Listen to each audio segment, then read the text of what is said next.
Good afternoon, ladies and gentlemen. Welcome to Finger Lakes Gaming and Racetrack. At this time, please rise for the playing of our national anthem.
Opener.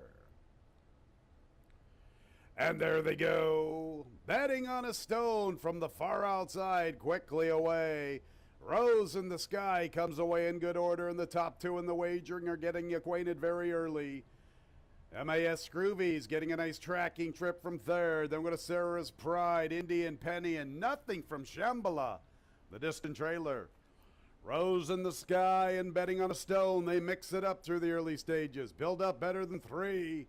Sarah's Pride, MAS Scroovies to the far outside. Indian Penny splitting them. At the back of the pack, Shambhala. Rose in the Sky's had enough of betting on a stone. She opens up. Here comes Indian Penny up the inside. MAS Scroovies betting on a stone's trying to re-rally. Betting on a stone, not quite done yet. Rose in the Sky, betting on a stone, comes back for more. Betting on a stone with this re-rally. MAS Scroovies to the stand side. Indian Penny up the rail. Betting on a stone, Indian Penny, MAS Scroovies. Betting on a stone has the lead. MAS Scroovies testing her to the outside. Indian Penny is third. Here comes MAS Scroovies trying to tag. Betting on a stone on the line. MAS Scroovies up in time. Betting on a stone.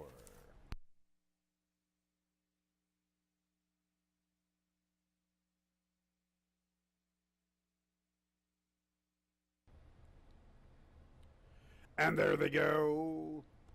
Much better start for Make a Joyful Noise, although she does come away running in the fifth spot. Investment Grade, Ouch That Hurt, and Call Me Carmelita up close from the inside. Here's Make a Joyful Noise, striding into fourth, making a bid into the third spot. After them, Clifton Punch, Disco Party's the last of all. Investment Grade, the expected pace. Ouch That Hurt right there with her. Make a Joyful Noise, gets two to target, heading into the far turn run. Call Me Carmelita losing a little bit of ground, now 5 lengths from the pace. It's a break of nearly 4 lengths or so to Clifton Punch. Disco Party's the last of all. Ouch That Hurt, Investment Grade. Here comes Make a Joyful Noise, gearing up with a big run. Ouch That Hurt and Make a Joyful Noise. Call Me Carmelita's going to stride into third momentarily after her, Clifton Punch. Ouch That Hurt's the leader into the lead. Make a Joyful Noise testing her at the 3/16. Ouch That Hurt and Make a Joyful Noise. Ouch That Hurt calling on that pass class, clings to the lead. Make a Joyful Noise to the far outside. Ouch That Hurt and Make a Joyful Noise. The top two in the wagering, top two in the run to the line. Ouch That Hurt. Make a Joyful Noise second, then Clifton Punch and Call Me Carmelita. Round for us, Paul. Ouch That Hurt.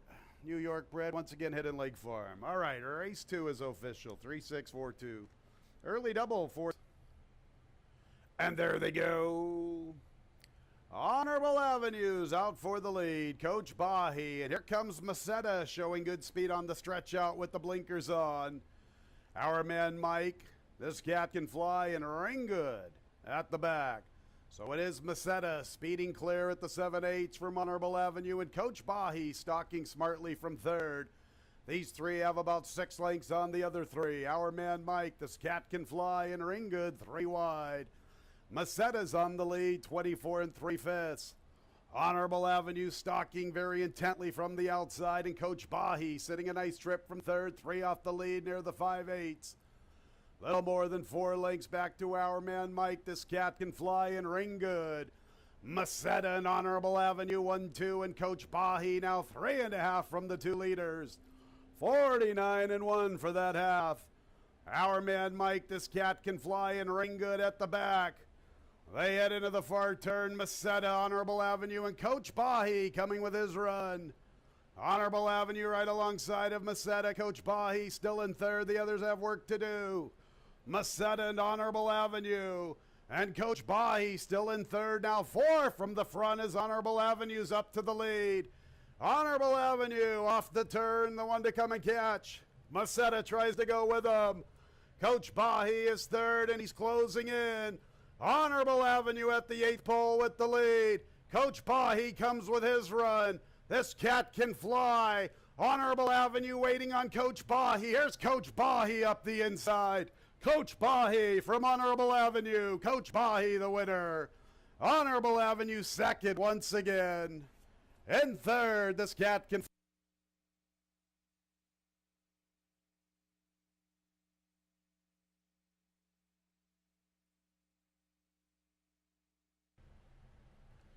And there they go. Dr. Serfolio shows pace. He's got a short fuse, is up close. Knight of the Crown's not showing expected speed, stretching out. Lucky Manny forwardly positioned from 4th. That's my categories in the 5th position. Kong Loves a Fight's the last of all, and Dr. Serfolio gets to control the pace. From the inside, races Knight of the Crown. He wants to go. Zario Alvarado wants him to stay put. He's got a short fuse. His second, Lucky Manny's up close to the soft pace controlled by his stablemate. K. Berkoa, king of the clock, 25-2. That slow opening quarter. The last 2, what's my category? And Kong Loves a Fight. Dr. Serfolio, he's got a short fuse. Knight of the Crown, 3 wide. Michael Davila Jr. and Lucky Manny recognize the soft pace. We got 4 across the track. Break of 3.5. That's my category, or what's my category? And from his inside, Kong Loves a Fight. Dr. Serfolio, Lucky Manny, 4 deep. He's got a short fuse in the 2-path. Knight of the Crown, 3 deep. Lucky Manny has put his head in front. Lucky Manny has the lead. Closing in, what's my category? And Kong Loves a Fight despite the soft pace. So Lucky Manny's up to the front. Here's Lucky Manny with all those good company lines. He's off the turn, the one to come and catch. He's got a short fuse fighting. 4 outside races. What's my category? Lucky Manny's the leader near the 8th pole. Lucky Manny with the lead. What's my category? Chasing him home. Lucky Manny, 2-1 on the board. Here's Lucky Manny. Lucky Manny is the winner. What's my category? Second. He's got a short fuse. Third and 4th place to Knight of the Crown. Here, Michael with a couple yesterday. Good looking ride there aboard Lucky Manny. Winner was bred in New York by LRE Racing LLC. And there they go. Keep my eye on the boys. Hustled from the far outside. Also Silent Invasion quickly away. She'll pick it up. But the pace is looking pretty good up front. Right behind them, Saratoga Kisses. Our Girl Faith, Quiet Horizons at the back. So Silent Invasion has had to work a little hard through the early stages. Keep my eye on the boys is really going after her. Saratoga Kisses third, getting a cozy trip saving ground, flanked by Our Girl Faith. Nearly 5 lengths, Quiet Horizon. 23-4, so they're going at a good clip. That's a good clip here at Finger Lakes for 2 turns. Keep my eye on the boys, doing the favorite, no favors. Silent Invasion, keep my eye on the boys. Our Girl Faith and Saratoga Kisses. Saratoga Kisses third. At the tail, Quiet Horizon, but the long shot is getting some pace. Keep my eye on the boys, taking it right to Silent Invasion. A nice trip for Saratoga Kisses, and she comes with her run 3 deep. Our Girl Faith backpedaling just a bit. Quiet Horizons at the back. Silent Invasion softened up by Keep My Eye on the Boys, and here's Saratoga Kisses with her run. Boy, she got the setup, and Silent Invasion's in trouble. Here is Saratoga Kisses up to the front. Keep My Eye on the Boys, putting the favorite away. So it's all about Saratoga Kisses. She turns for home in command. Keep My Eye on the Boys has put the favorite away. It's Keep My Eye on the Boys second, then Silent Invasion, Our Girl Faith, and Quiet Horizon. Saratoga Kisses and Jose Baez taking full advantage of a beautiful setup, cruising at 5-1. Keep My Eye on the Boys second from Silent Invasion, then Our Girl Faith and Quiet Horizon. $6.60, 4-7 exact to $89. 472 trifecta, $43.37. A 10-cent super, 4721 10. Let's see how the 6 plays out. And there they go. Freud Eris slowly away. Greek Easter quickly away. Your Man Will with trouble. Now he's at the back. Greek Easter has the lead. Plenty of pace on Noah's Destiny, 8 Sunset Drive, and Central Love's pushing 4 deep. MCRR gets a nice trip. He's in the 5th position behind the 4 leaders. He's outside of Freud Eris. Your Man Will's the last of 7 trying to advance with a wide charge. Central Love and Greek Easter. Noah's Destiny's back to 3rd. In the 4th spot is 8 Sunset Drive. MCRR maneuvers to the inside for the final 3 furlongs, and he's beginning to close. But in the meantime, Central Love has the lead. Central Love from Noah's Destiny. Greek Easter's back to 3rd. MCRR continues with his run, now tipping to the outside for the final quarter of a mile. They got to step up and get to the favorite, Central Love. Central Love has the lead. Noah's Destiny has the 2nd spot to his outside is MCRR, then Greek Easter. Central Love at 1-4. He's the leader. Noah's Destiny is 2nd, MCRR 3rd. It's all about Central Love in command. Noah's Destiny 2nd, then MCRR, and 4th place. Oh, that's tight. Freud Eris. 7182. The 2's up for 4th. The double 4-7, $19.60. 7-1 exact to $8. Ready for the late double. And there they go. And out for the lead is Allure Fortune with a Trivia, and Banker's Daughter wants to go with them. Ramon's in the 4th position. Then we go to the New Miami. She's Got Game, and Mind of Gold not showing the pace. Once again, she's the last of all from the far outside. Trivia and Banker's Daughter are on the lead, and right there with them, the heavy favorite, Allure Fortune, 3 deep. And Ramon's in the clear, and she's stalking very smartly heading into the turn, although she'll be wide. The New Miami gets within 2.5 with 3 furlongs to travel. She's Got Game, 4 lengths from the front, and Mind of Gold is more than 6 from the leaders. They race to the 5/16. Allure Fortune, 3 wide. Trivia from the rail. Banker's Daughter, the middle gal. Ramon comes with her good run. Here's Ramon, 4 deep. Ramon covering more ground than a jockey agent in the morning, but she's looming up. It's Trivia with the lead, and right there with her, Banker's Daughter, the New Miami from the inside. Then we go to Ramon. Allure Fortune gives way. Mind of Gold's trying to begin her best ride. She's in the 3-path, many chances. The New Miami and Ramon. The New Miami, a big price. Ramon, the New Miami. Holy Toledo, 59-1. Ramon, $1,058.40. One more race to go. The 1 Pals Ally at 2 pounds over. Scratch the 2. Magnificent 5-2. Just about ready for the nightcap. And there they go. Miss Circular Gal pops the starting gate. All about Bella, her pace partner. Yes, Your Honor comes away in good order. And Dare to Be Great's not that far from the pace. She's in the 4th spot. 5 for Miss Circular Gal. Scarfs from her outside. Pals Ally to her inside. Following them, Wine Trail. Then Lucky Longlegs and Central Capital. So it is Miss Circular Gal with the lead, getting a lot of late money, down to 8-5 from All About Bella. Scarf's on the move in the clear. Pals Ally has the 4th spot, 2.5 to find heading into the 3rd. Dare to Be Great's in the 5th position. She's trying to hit her best stride. She has 5 lengths to make up, a length in front of Yes, Your Honor. 2 back to Wine Trail, Central Capital. Lucky Longlegs at the back. Pace advantage with Miss Circular Gal. Her stablemate Pals Ally comes with a good run. All About Bella's 3rd. Scarf's giving way. And to her inside, Dare to Be Great. And Yes, Your Honor's trying to re-rally from the rail. Miss Circular Gal in the nightcap, the one to come and catch. Yes, Your Honor makes a move for 2nd. Pals Ally from her outside. Dare to Be Great not kicking it in. Then Central Capital. Connie Durgan, come on down. You're heading to the winner's circle with Miss Circular Gal in the nightcap. Stablemate Pals Ally 2nd. Lugu Exacta 1-2. Then Yes, Your Honor.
Pleasant good afternoon, ladies and gentlemen. Welcome to Finger Lakes Gaming and Racetrack, our Monday opener in 44 minutes, 115, 9 races, fast racetrack. Couple of carryovers, little less than $1,000 in our pick 6, race 3. $1 minimum wager, old school style pick 6. And then the big carryover with the pick 5, little more than $12,000, the pick 5, a 50-cent wager starting in race 5. Let's open up our programs. Quite a few changes. John Davila Jr. will not be riding this afternoon in the opener. 7 Tunnel Vision make the jockey Raylu Gutierrez. Our Monday opener, 7 Tunnel Vision make the jockey Raylu Gutierrez.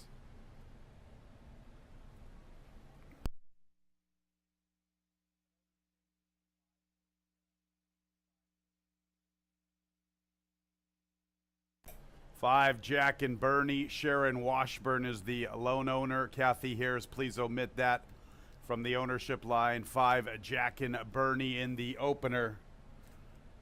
The owner is Sharon Washburn. All right, the second race starts the early pick 3. It's clear of change. The opener, as always, starting the double, the early double, and the early pick 4. Second race starting the early pick 3. Once again, no changes in race 2.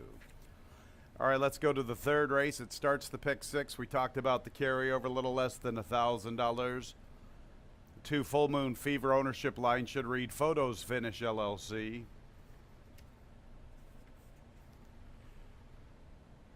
Five, Steiner make the jockey Raylu Gutierrez. Raylu Gutierrez. 5, Steiner in the third. 3, America's Justice with an additional workout. 19th of July here at Finger Lakes Fast Track, half mile, 48.30 seconds, breezing. On to the fourth race. This just came in with the 2 Dancing with Jake, new jockey, Heeman Harkey. The weight's 124, so waive the 7-pound apprentice allowance. Fourth race, the 2 Dancing with Jake, Heeman Harkey. And that weight is 124 pounds, waive the 7-pound apprentice allowance. The 5 Broadway Banker, 1 pound over.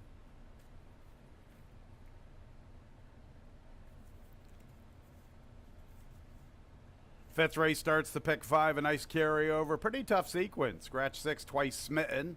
6 twice smitten, scratch from the 5th. 3:11 is the approximate post time for the Monday pick 5 here at Finger Lakes Gaming and Racetrack. Let's go to race 6. No changes. Race 6 will start our late pick 4.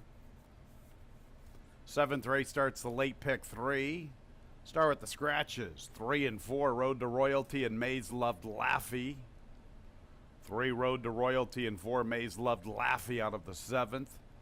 1 Little Miss Sunshine, 1 pound over.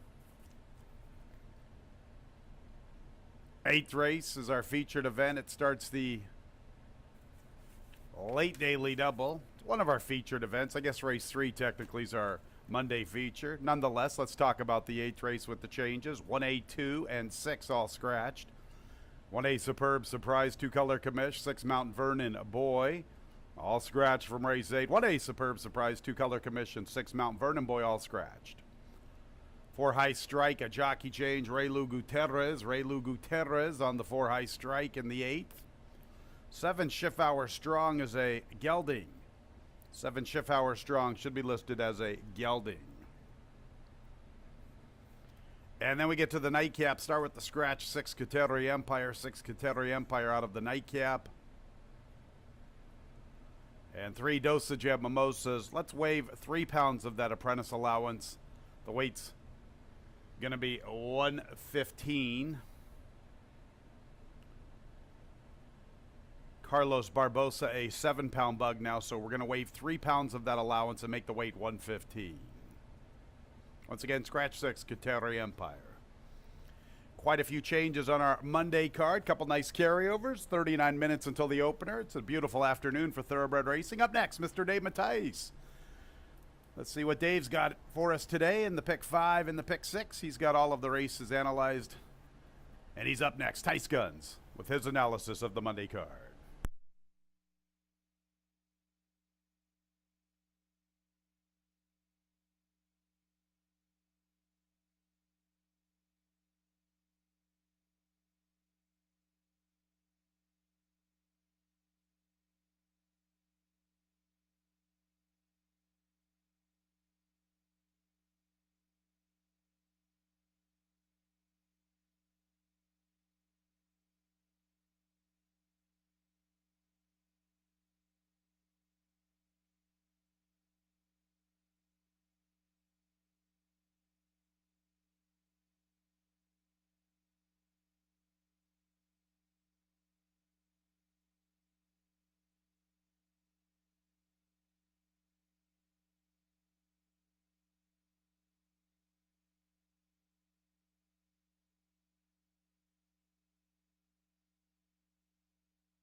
And welcome everybody to Finger Lakes Gaming and Racetrack. Got another week of live racing, well, Monday through Wednesday anyway, 1:15 the first post, all 3 days this week. We do have a Pick 5 carryover.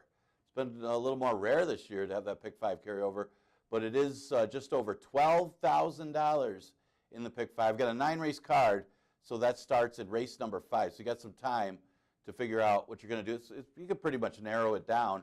Just a matter of what's your bankroll and where you want to single. But with that 50-cent minimum wager, obviously very hittable, and that extra money in the pool, $12,000. That's because of the new Miami. I mean, new Miami, congratulations to Ramon Vasquez Sr. and Jose Rojina. They pulled off the big upset way back when on Wednesday with the new Miami. Man, that was a tough one to come up with. Congratulations to them, but that was because of that big price that we got that Pick 5 carryover of $12,000. Extra money in the pool does kind of boost it a little bit, even if you get some lower price horses. Sometimes the thing's pace still over $1,000. Well, let's look at today's card. First race, a maiden event, goes the distance of 5.5. I thought it was a pretty good maiden special weight race. The firsters in here are very well bred. You got the new face of Tunnel Vision.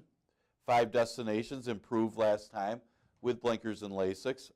And you got another new face in Rockin' the Bank as well. I went with the 7 Tunnel Vision as my top choice. Gets Ray Gutierrez. Ray Gutierrez making his Monday appearance today. Certainly helps the horse getting one of the best riders in the country.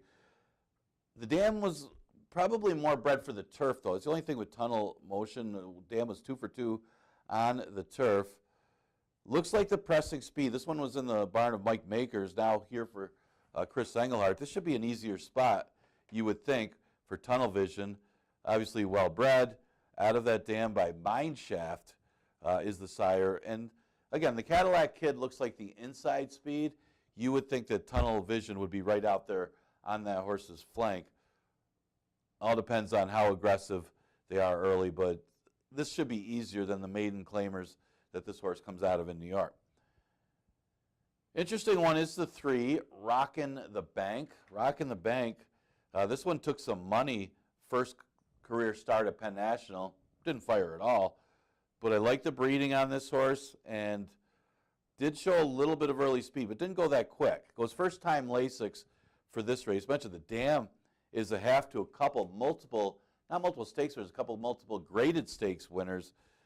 Man, the Killer Grace was a grade 1 winner, and then you got Chocolate Ride, who was a multiple graded stakes winner. Of course, most of that was on the turf.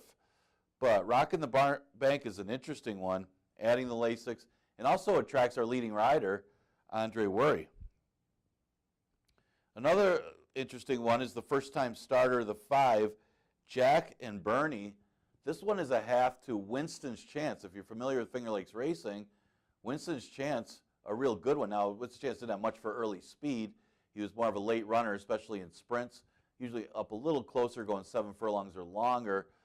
So that would be the only concern as far as what kind of early speed Jack and Bernie's going to have first out. But always got to respect that breeding when you got Winston's Chance in there, who's a multiple stakes winner, a veteran still running here at Finger Lakes.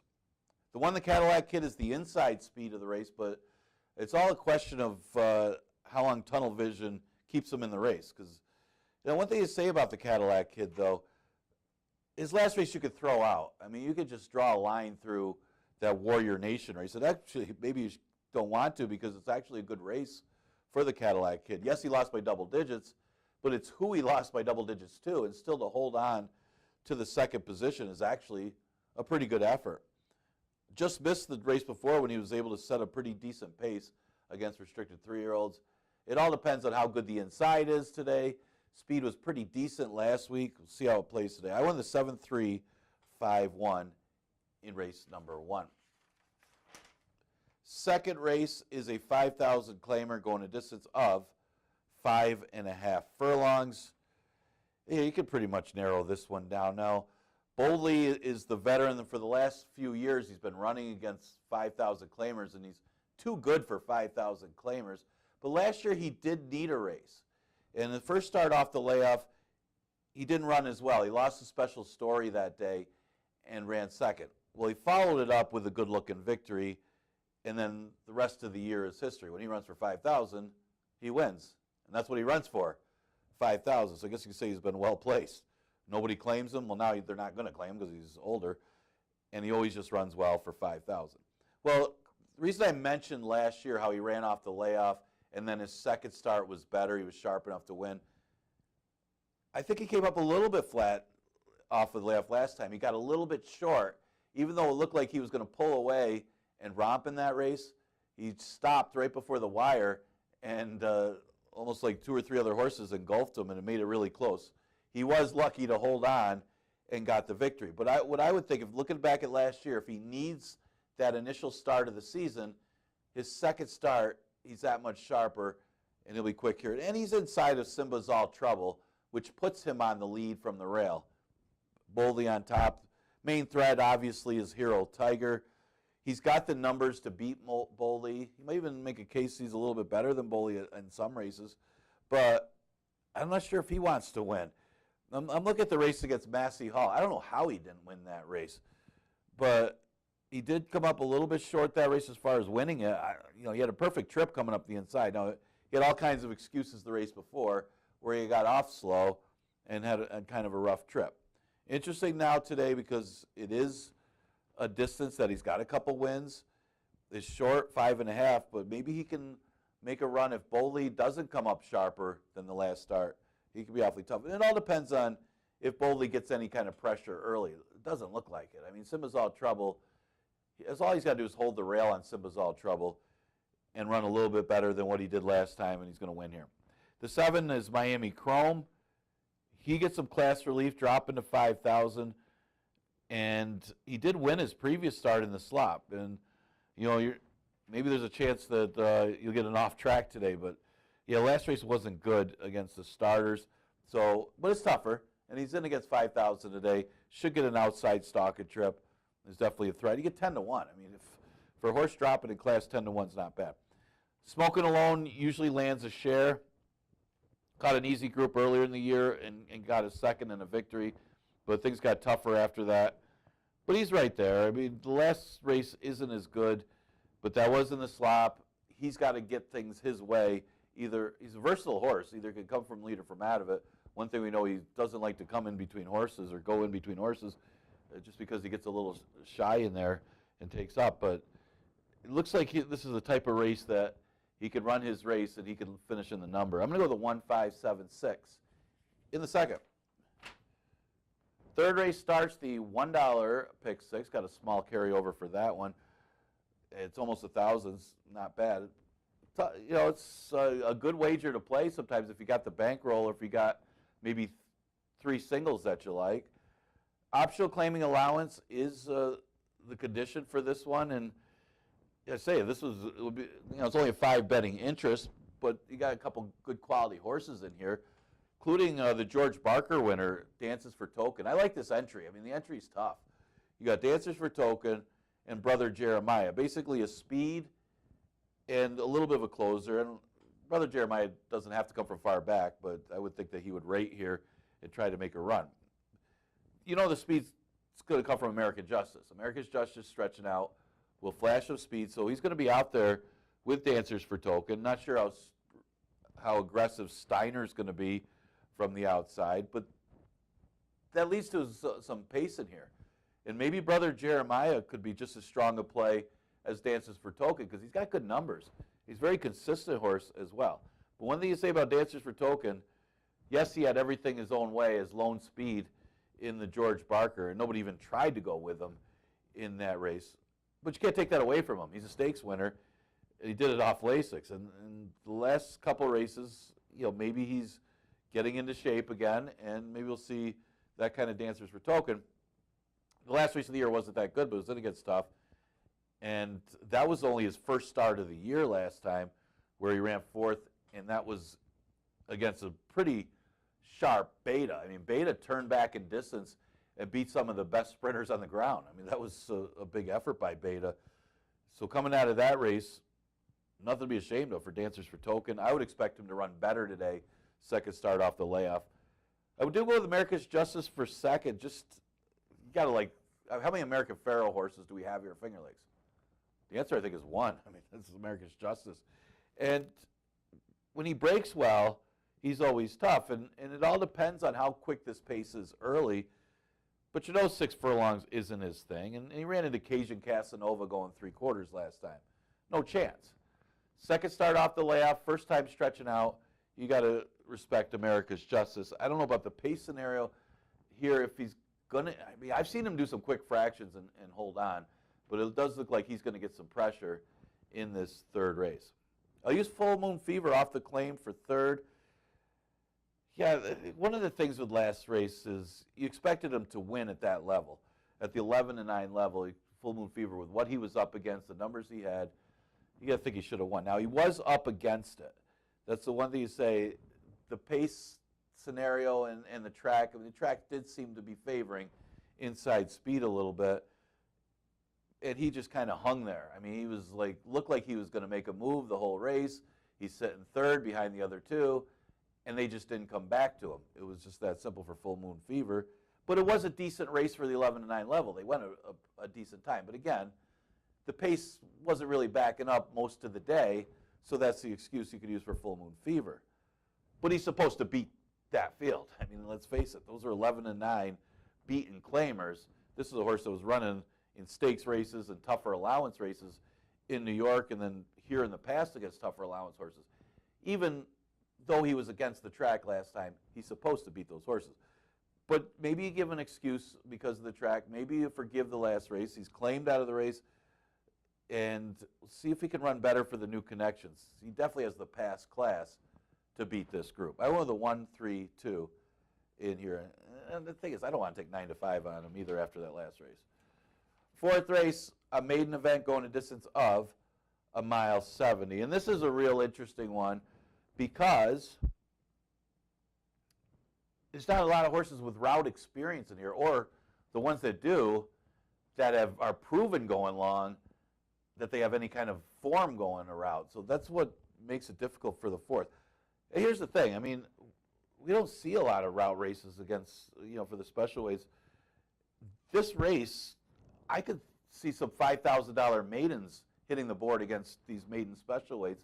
So sometimes we're taking a shot going into these maiden routes. I always say the route races are a lot of times easier than the sprints, even if you don't have that strong a route breeding. I've seen horses win these route races. And to say, like, some of these horses that are in 5,000 could beat some of these horses. Now, God Bless America has the best credentials. I mean, this horse is running good. He stepped up to face maiden special weights after a troubled trip where the horse that was second, it was a funny thing, the horse that was second just physically ran into him, probably cost him the race. And the horse that was second ended up getting bothered by the horse. That one ended up getting rewarded to be put up top. But kind of showed that God Bless America showed some talent because he was off the layoff. He ran good his next start. He stepped up against maiden special weights and ran behind Matt Doyle, who had some class. We'll see Matt Doyle run today, too. Of course, I don't know why they're making a blinker change on Matt Doyle. If it ain't broke, don't fix it. But sitting on a win. And this horse has got good breeding going long. A big Tomlinson, 354 Tomlinson. It's by Micromanage. They're okay going long, obviously. It's just a matter of looking at the rest of the competition. Sometimes horses win by default. Like I said, this could be compared to a $5,000 maiden going long.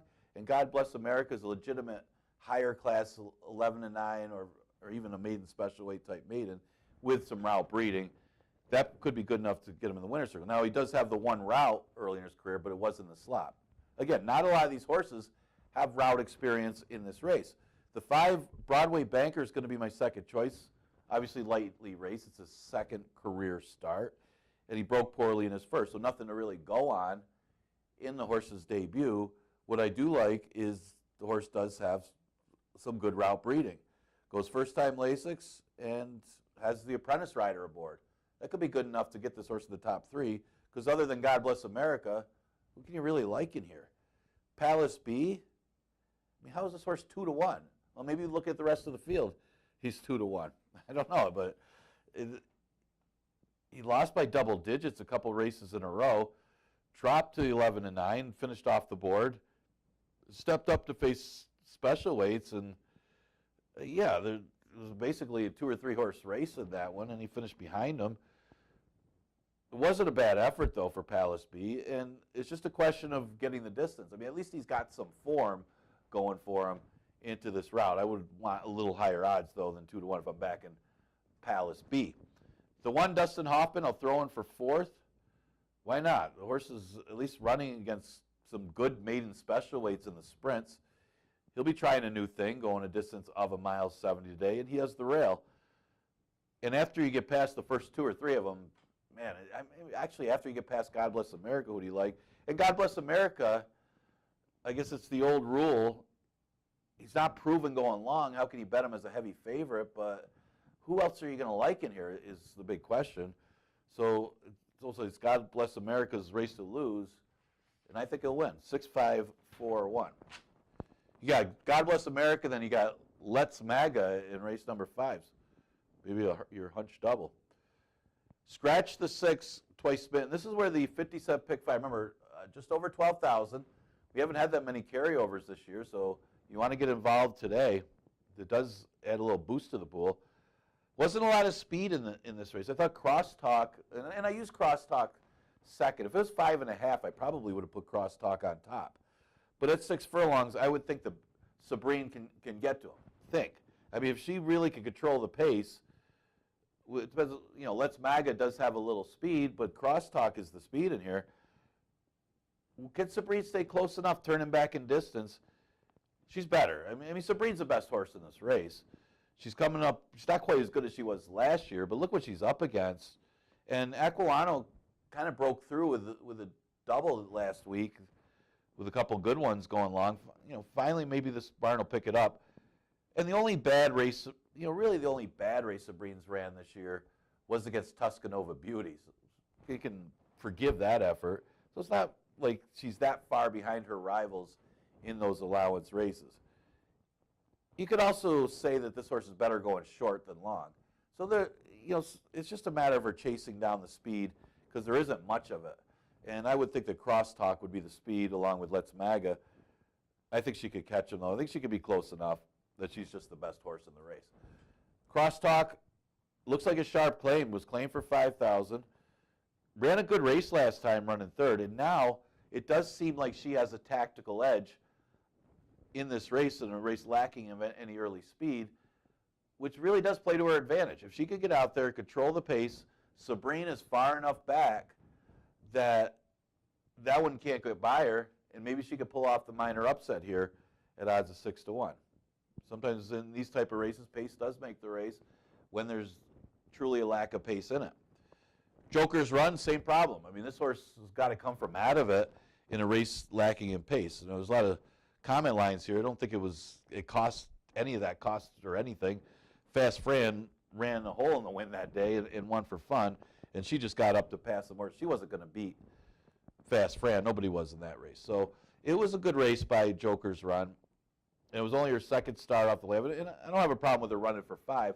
And that's the thing. She's classier than the 5 that she ran in.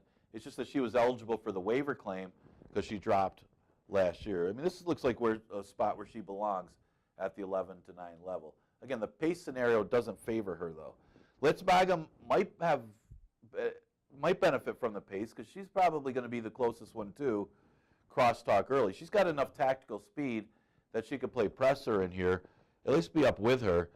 She chased after Fast Fran last time. That's why she faded so badly. She had to make an early move, and she was chasing. It wasn't like she was sitting back stalking, waiting to make one run.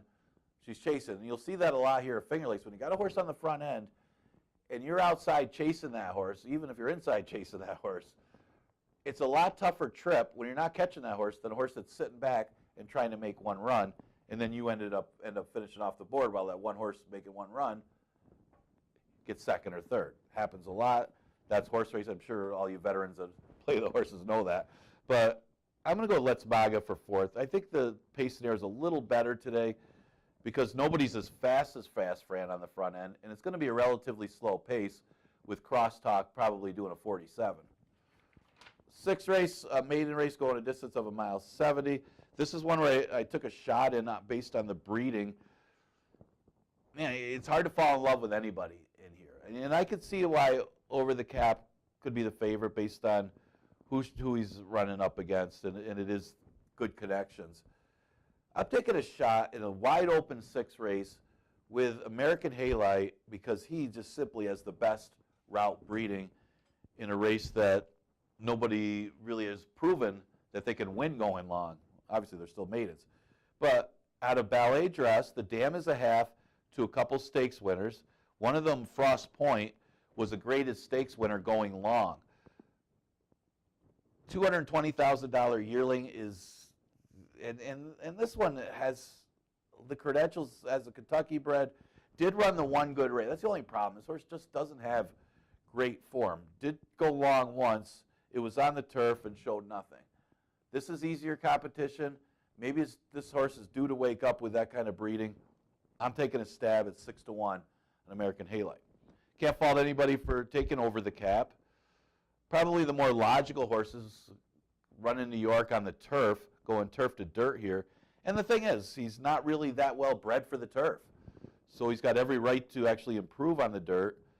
But has she really proven anything in those races? I mean, he's getting badly beaten in those turf races to justify being 8-5, 9-5, whatever Over the Cap will be. But he's definitely a player. Goes from Linda Rice to Michael S. Ferraro. Got 2 good trainers there. This is the second foal out of the dam. Actually, the first is still a maiden after double-digit starts. Keep that in mind, too, if you're taking 8-5 on Over the Cap. Definitely playable and probably the horse to beat just based on what he's up against. Now, Nemo's Fortune, I thought was going to be the, actually I was probably right, was the speed last time, but the connections didn't believe so, I guess, or didn't want to be the speed last time. This horse broke okay, but the jockey took a hard hold on him, and this horse was rank early because he wanted to have the front, and he's got early speed going long, and he was stretching out. If he just went to the lead from the rail, he probably would have run a lot better, but instead, trying too hard to rate a horse going sprint to route, and man, was very rank early. Probably didn't want the dirt kicked in his face, being inside. And when you're inside like that, a sprinter on a stretch out inside and you got speed, see, at least hold the rail. Don't let those horses get in front of you. And that was the mistake Nemo's Fortune made last time. So he could draw a line and forgive that effort. It's still a question, is he good enough? I mean, he still ended up, he lost by double digits. I would expect him to run a lot better if he would have just gone to the front end. But he's definitely a very playable horse in here. I don't know if I could count on him going to the front end, though. The 2-horse Jackson Bay has some couple races last year that would win here. Was going good, some of those races on the off track, but was bet down to be a heavy, heavy favorite towards the end of last year, going off at odds of 1-5, and failed as the heavy favorite. Maybe just overbet that day. This is the third start off the left. You're going sprint, route, which is really when you're at your best. And I think Jackson Bay can play here too as well. Tricky 6 race. If you're playing pick 5s, you may want to spread a little bit. 1-5-4-2 in the 6. 7th, we scratched the 3, Road to Royalty, and the 4, Maze Loved Laffy. This one you could probably narrow down. The 1-horse Little Miss Sunshine looked real good breaking her maiden. She does face winners for the first time, but you don't have some winners, like some classy winners coming from New York that's running against the allowance horses there. You have basically horses that have run against maiden special weights, broke their maiden here, and now in the 2 lifetime. So her maiden special weight win is as good as anybody's in this field, if not better. And she's looking for 2 in a row. She's sharp right now, logical horse. Boy, Is She a Lady might be the main threat. She's coming off a good number last time. She sat behind a slow pace and just dominated. The only thing she didn't beat much. That's the only thing you could say. So I don't know how good she is, but you can't fault her. She did what she had to do and won for fun. She looks like the main threat. The 2-horse Star Speaker I threw in for 3rd. Maybe a long shot chance in here. She adds blinkers. If she could run back to her maiden win and the pace backs up, you got to figure Little Miss Sunshine's going to be out to lead with Bustin' Roxy, who figures to have speed. Star Speaker should have something to run at. And I'll throw in the 9 Tumbles for 4th. Last time in a sprint, this horse broke through with a maiden victory. It wasn't a fast time, but won for fun. Last couple starts, the only starts against winners, one was going long, and the other was in a stakes race. So this horse has never run against 6 furlong sprinters as winners. So that enough should put tumbles in the number. Okay, last race, we scratched the 1A, Smart Surprise. The 2, part of entry, Color Commish. The 6, Mount Vernon. Boy, I got to go quick because running out of time. Hyperspeed, not in the comment line, but this horse did have trouble early, had a check early in the race, and I think it really compromised his chances, probably cost him the win. I'm coming back with him, although it might be a tougher field today. He should have won last time, but I think that early trouble cost him.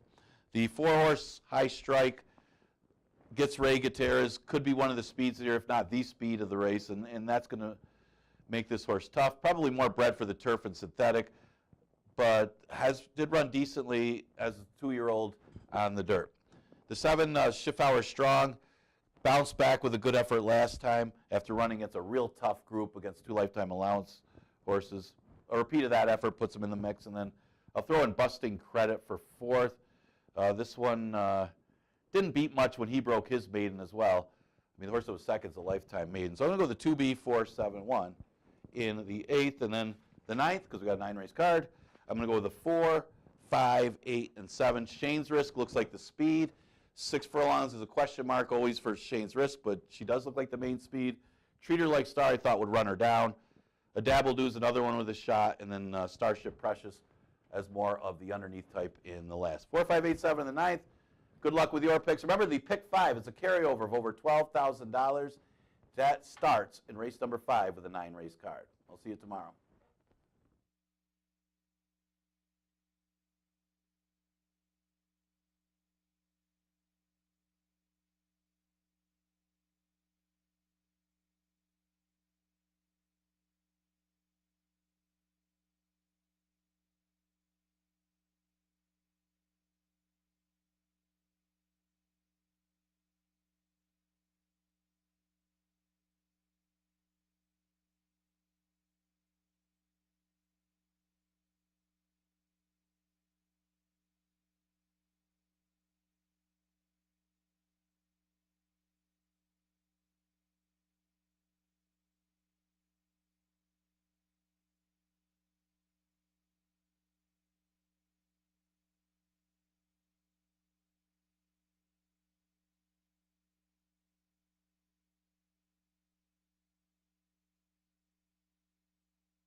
Coming onto the track for the Monday opener, a 5.5 furlong sprint, 3-year-olds and up, made in a special weights.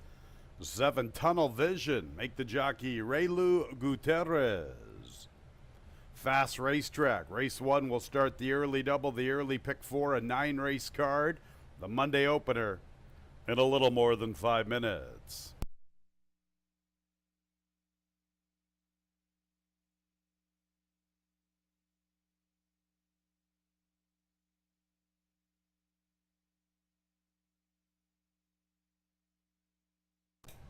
Here's the field number 1, the Cadillac Kid with Oscar Gomez. 2 is 41 Tails, Heeman Harkey. 3, Rockin' the Bank, Andre Worry. 4 and 5 have jumped out of the parade. 6 is 5 Destinations, Caber Koa. 7 is Tunnel Vision, Raylu Gutierrez picks up the mount. 4 and 5 jumped out of the parade for Union Navy, Kevin Navarro. And 5, Jack and Bernie, Joel Cruz. Sharon Washburn is the lone owner. 5, Jack and Bernie. 4 and 5 are both debuting this afternoon. A field of 7 to start our Monday card. 4 minutes until the opener. Track announcer Tony Kalo up here in the booth. Some gray clouds hovering above us. Looking at the forecast, maybe a little bit of rain perhaps on the way. Maybe just a brief stint. According to my weather app, maybe around 2 o'clock. We shall see. Looks pretty gray and ugly above us at this time. Nonetheless, we are a fast for the racing surface, and we have 7 maiden special weights. Thought this Monday opener was very competitive. Looked like quite a bit of speed on paper.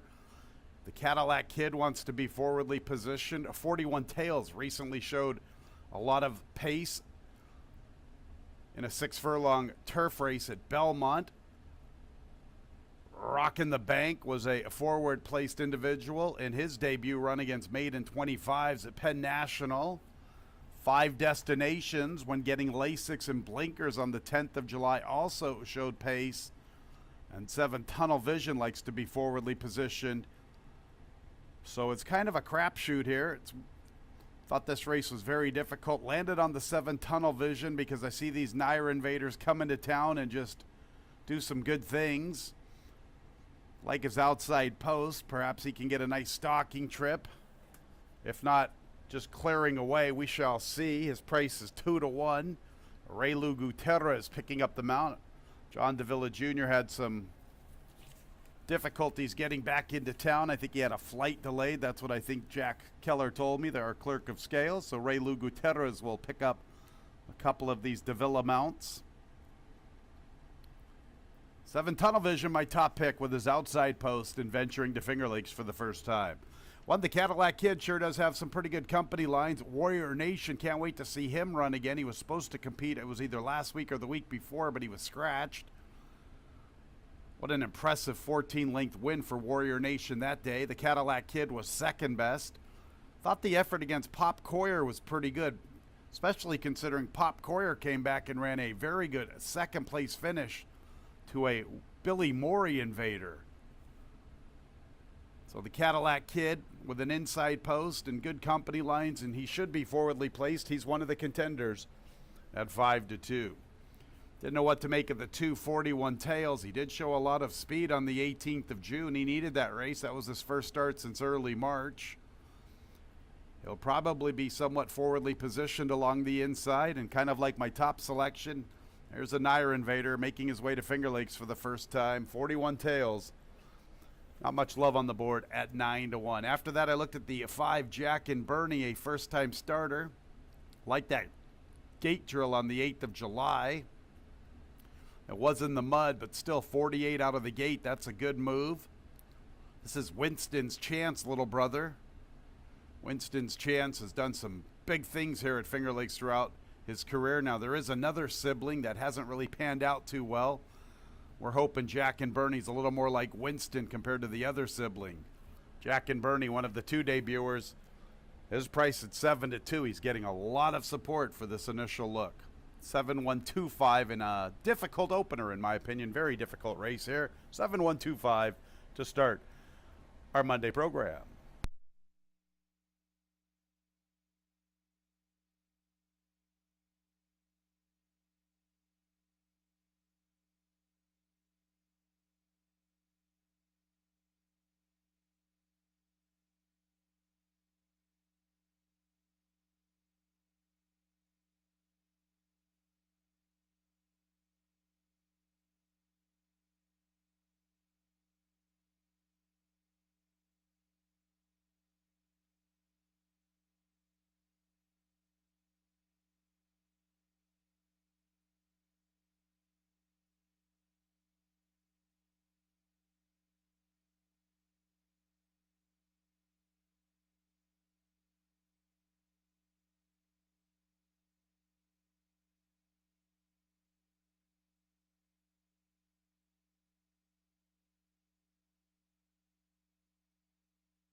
The horses are approaching the starting gate.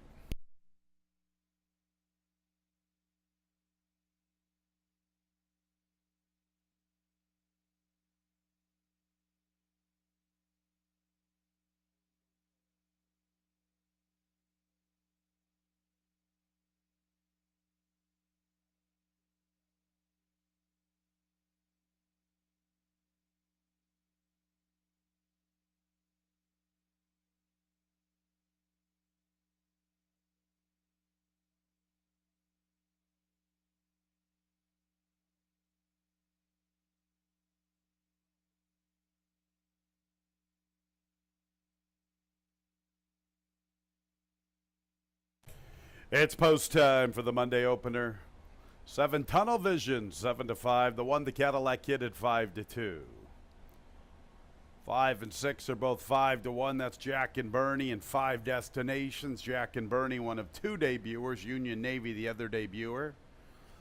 A field of 7 maiden special weights at the gate. The Cadillac Kid is the first one in. Here's 41 Tails. Next will be the Penn National Invader, Rockin' the Bank.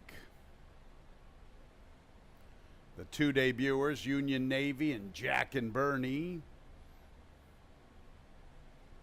Then 5 Destinations and Tunnel Vision. Tunnel Vision still the big favorite, 7-5 for our Monday opener. Jack and Bernie.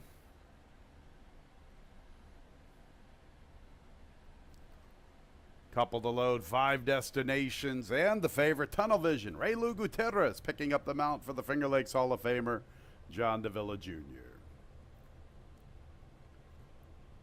Ready for the Monday opener. And there they go, 5 Destinations with a quick start, but other speed is on. From the rails, the Cadillac Kid. Jack and Bernie wants to go. Rockin' the Bank, forwardly positioned. Union Navy fourth. Then 5 Destinations. Tunnel Vision, nowhere near the pace this afternoon. At the back is 41 Tails. Jack and Bernie looks like he means business in his first look. He's very speedy. The Cadillac Kid going with him. They ensure a good tempo. It's better than 6 lengths to the Penn National Invader. That's rocking the bank. Union Navy from the rail. Now here comes Tunnel Vision trying to save some ground through the turn. Tight spot for him to try to thread his way and try to contend in the final quarter of a mile. Farther out 5 destinations. Nothing yet from 41 Tails. Jack and Bernie. Big impressive first look.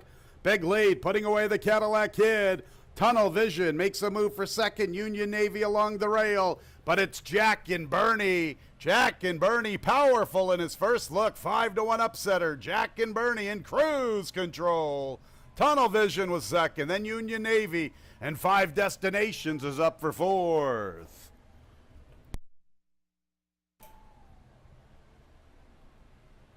You can hear the woos from the Sharon Washburn camp. I'll tell you what, fans, Winston's Chance never showed that kind of zip. What a run from Jack and Bernie.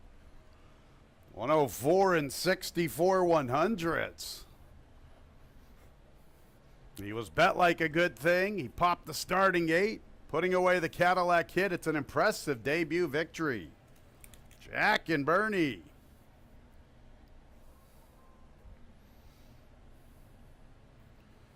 One minute 4 and 64 100ths the final time. 7 Tunnel Vision second. Third place 4 Union Navy. Fourth place 6. 5 destinations.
Big crowd for the winner, number 5, Jack and Bernie. Good-looking debut run from this 3-year-old of big gelding by Destin out of the Dam Betty's Chance. Owned and bred in New York by Sharon Washburn, winning trainers Deborah Braid, winning jockey Joel Cruz. Jack and Bernie in cruise control. The Monday opener. Good-looking winner. Race 1 is official, 5746.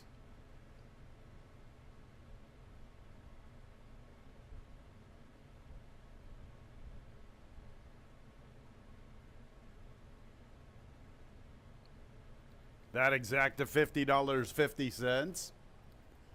Big trifecta $157.25. 10-cent super $101.90. Second race is in 20 minutes, no changes. 1:44 is the post time.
Getting ready for race number 2. Of course, Ronnie Breed very good with these first-time starters. That one's a half to Winston's Chance, a Classy Stakes winner here, and no doubt about that winner. That was Jack and Bernie getting the victory under Joel Cruz, just cruising to the win. Second race is a race for non-winners of 2 sets a date or never won 4 races. And, yeah, Bowley should be awfully tough in here. I mean, I was talking earlier, he ran second off the layoff last year, and then he wasn't as sharp as he was the rest of the year. So maybe he needed a start last year. So that might have been the case this year, too, because he did come up a little bit short in his first start of the year and still just hung on to get the victory. Little tougher field today with the presence of Hero Tiger, but Bowley looks like the inside speed being inside of Simba's All Trouble. And this horse has made a living at the bottom $5,000 living, at $5,000 level. Won 4 of 5 starts. That was his only loss, was the first start of the year. So as long as he can stay on the bottom, he could keep winning. Hero Tiger is the main threat. Hero Tiger with a good-looking victory last time, but beat a lot easier. The only thing was, I don't know how he lost the race before against Massey Hall. But of course, Massey Hall and Special Story both came out of that race to win. But Hero Tiger's got to seal the deal here, and he's got to catch Bowley if he's going to win this race. Now, if Bowley does get enough pressure from Simba's All Trouble, maybe Hero Tiger can get up to get the win. But the pace is going to have to make the race if you're back in Hero Tiger in this one. The 7 is Miami Chrome. He does get some class relief, dropping to the bottom after running against starters. Had a win in his previous start, and that was against the 11 and 9s. So he's got the credentials to win here. He's just got to get the right kind of trip behind the speed of Bowley, who just always wins at 5,000. Exacta Try Super Daily Double at pick 3 starts in race number 2. Got about 10 minutes to post.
Coming onto the track for today's second race, 5.5 furlongs, 3-year-olds and up, non-winners of 2 races since January 24th, 2023, are non-winners of 4 races. $5,000 claimers. Our second race is clear of change, a field of 7. It starts at the early pick 3, and post times in about 4 minutes.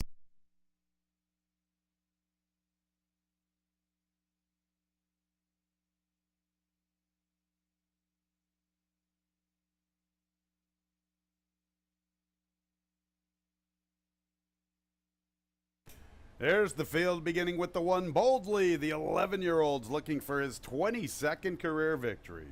He's the even money favorite.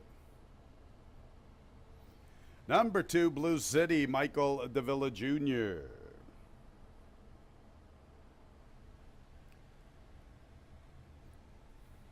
Three, Skip the Parade. 4, Simba's All Trouble, Joel Cruz.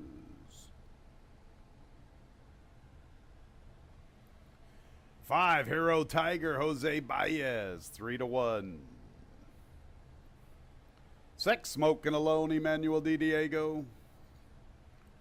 7, Miami Chrome, 5-2, Christian Navarro. Skipping the Parade, number 3, Your Awesome Boss, and Jackie Davis. Those are the 7 horses in today's second race. Post time in about 3 minutes. Early pick 3 time on the Monday card. No surprises here with my top selection, the 1 Boldly. I announced it last year that I would be selecting Boldly every time he races. I'm going to continue that trend. He scared me on the 20th of June. Boy, I thought he was home and cooled out, and all of a sudden, Run Casper Run got a real strong late lunge, and I thought I jinxed one of my favorite horses on the grounds. Not the case, though. Boldly gets it done. That was his 21st career victory. He's looking for 6 in a row, 9 out of 10, 22nd overall. Just a tremendous racehorse. What a career for this 11-year-old. He's done it the old-fashioned way, earning it the hard way, $235,000. Has Father Time caught up with him a little bit? Last year he was winning in authoritative fashion, and on the 20th of June he was desperate to hang on. We shall see. Perhaps it was an inside post. You know, I'm looking at his form from last year. He was really positioned beautifully in most of his races. He had outside post just about all the time last year. He'll have an inside post today, the inside speed. We shall see. 9-5. What a price for Boldly. Tremendous racehorse. 5, Hero Tiger. Talk about another classy veteran that looked good winning. That was on the 11th of July. Wasn't that big of a fan of Hero Tiger to start the season, but I have really turned my thoughts around with him. His last 2 races have been ultra impressive. He's made a ton of money, likes to win races, and he's going to be closing strongly in the lane. Hero Tiger, my second pick at 5-2. 7, Miami Chrome. I was wondering why he wasn't in for the 11, but he won on the 19th of September last year, so he basically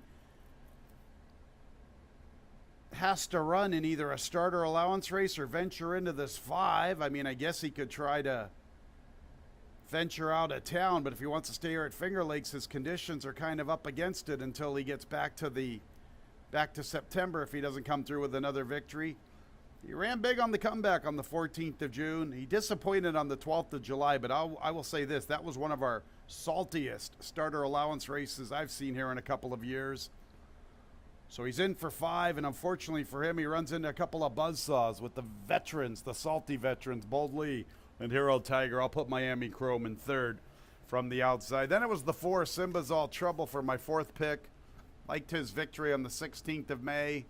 He didn't run too good on the 3rd of July. That was a sloppy racetrack. I'm willing to forgive that effort. We'll see how he fares today, although it's a tough spot, especially with the presence of the 1, 5, and 7. Boldly, the 11-year-old, one of my favorite horses on the grounds. We'll see if he can make it 6 in a row, 9 out of 10, and win number 22. He's quite the racehorse. He's 6-5 in the wagering.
1 minute, the horses are approaching the starting gate.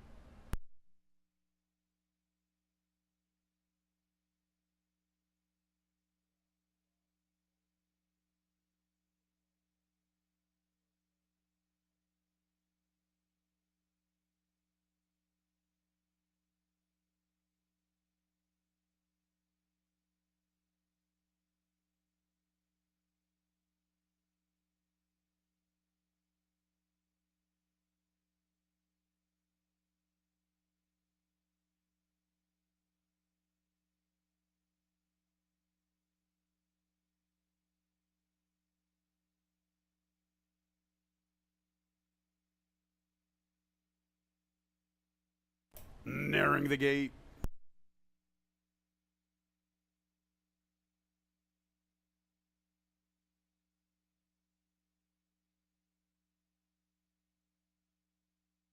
It's post time for the second race, the start of the early pick 3. Even money for the 11-year-old Boldly. 5-2 Hero Tiger, 5-2 Miami Chrome. Boldly is in. Next will be Blue City. You're awesome, boss.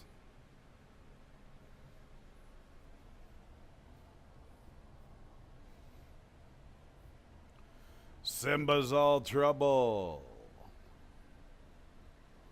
Hero Tiger. And a couple to load. Smoking Alone. And Miami Chrome.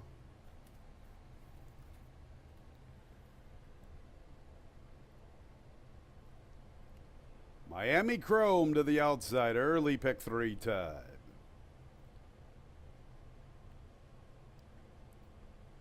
And there they go.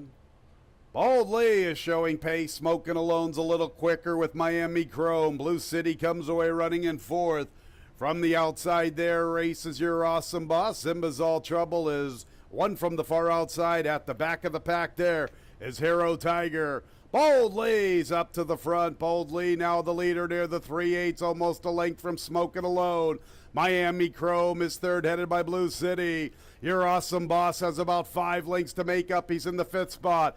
Another length and after Simba's All Trouble, not doing much running. Hero Tiger now trying to pick up his best stride. They got to come and get the salty veteran, Boldly. The 11-year-old turns for home with the lead.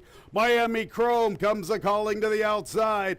Blue City is third. After that, Smoking Alone and Your Awesome Boss, and it's Boldly at the 8th pole with the lead. Blue City's running a good one along the inside. Miami Chrome has flatted out. It's all about a salty veteran named Boldly, and you got to love 2-1. It's his 22nd career victory. What a price for this heck of a racehorse. Miami Chrome was second. Then Blue City and Your Awesome Boss. It is all about Boldly, the winner.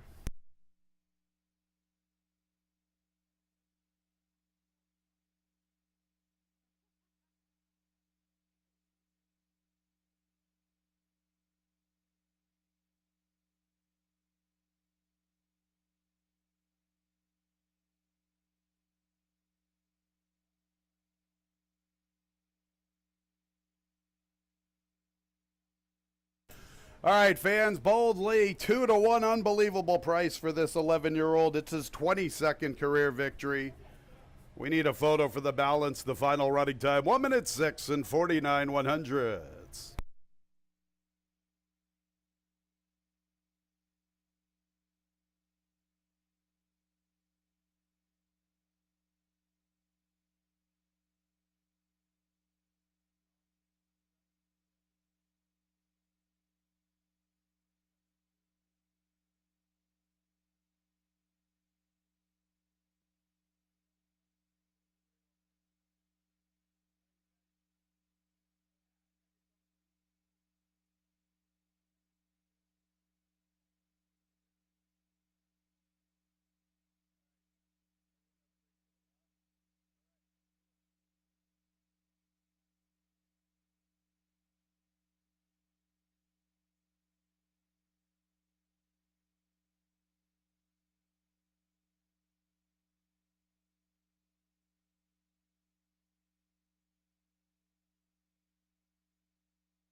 Second place 7, Miami Chrome. Third place 2, Blue City. A fourth place 3, your Awesome Boss.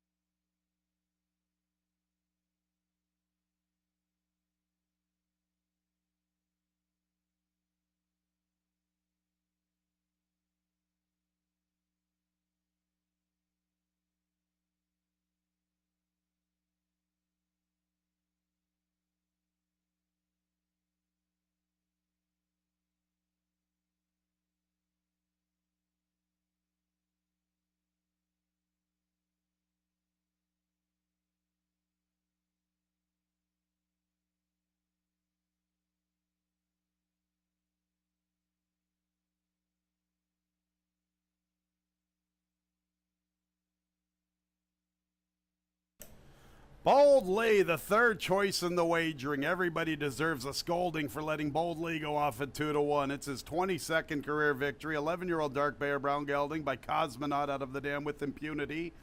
Owned and trained by Paul Barrow, winning jockey Jeremias Flores. The winner was bred in New York by Derek Kowalski. To the back of the classroom, everyone. Boldly, $660 on the win. What a gift. 5-1 early double, $64. 1-7 exact at $28.40. 1-7-2 trifecta, $68.10. Super 1-7-2-3, $54.55. Third race, we'll start our pick 6. Our carryover a little less than $1,000. It's $1 minimum wager, an old school style pick 6. 2 Full Moon Fever. The ownership line should read Photos Finish LLC. 5 Steiner, a jockey change to Raylu Gutierrez. 3 America's Justice with an additional workout 19th of July. Finger Lakes Fast Track half mile, 48.30 seconds breezing. Let's go over some other changes in the pick 6 sequence. Second race 2, Dancing with Jake. Heeman Harkey is the jockey. The weight's 124. We're going to waive the 7-pound apprentice allowance. Fifth race, scratch the 6, Twice Smitten. Seventh race, we have a couple of scratches, 3 and 4, Road to Royalty and Maze Loved Laffy. Eighth race, quite a few changes. Start with the scratches. 1A, Superb Surprise. 2 Color Commission. 6 Mount Vernon Boy. 4 High Strike, a jockey change to Raylu Gutierrez. 7 Schiffauer Strong should be listed as a gelding. Our Monday pick 6 in about 20 minutes at 2:13.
Okay, get ready for race number 3, and we just had a downpour. It didn't last very long, but let's see if that affects the track condition, because we had a good couple minutes there of heavy rain. Right now, it's starting to lighten up, but could affect the track condition. We'll see. But Boley not affected by anything. His horse did look like the main speed today from the inside, and definitely had things his way, and was able to make it 2 in a row to start off the season. Jeremiah Flores for owner-trainer Paul Barrow. Third race starts that $1 pick 6 small carryover. For that, a $20,000 optional claiming allowance. $20,000 is the tag. It does draw, I know there's only 5 betting interests, 6 total horses, but it draws a pretty quality field of classy horses. You got the George Barker winner, or Genesee Valley winner in Dancers for Token.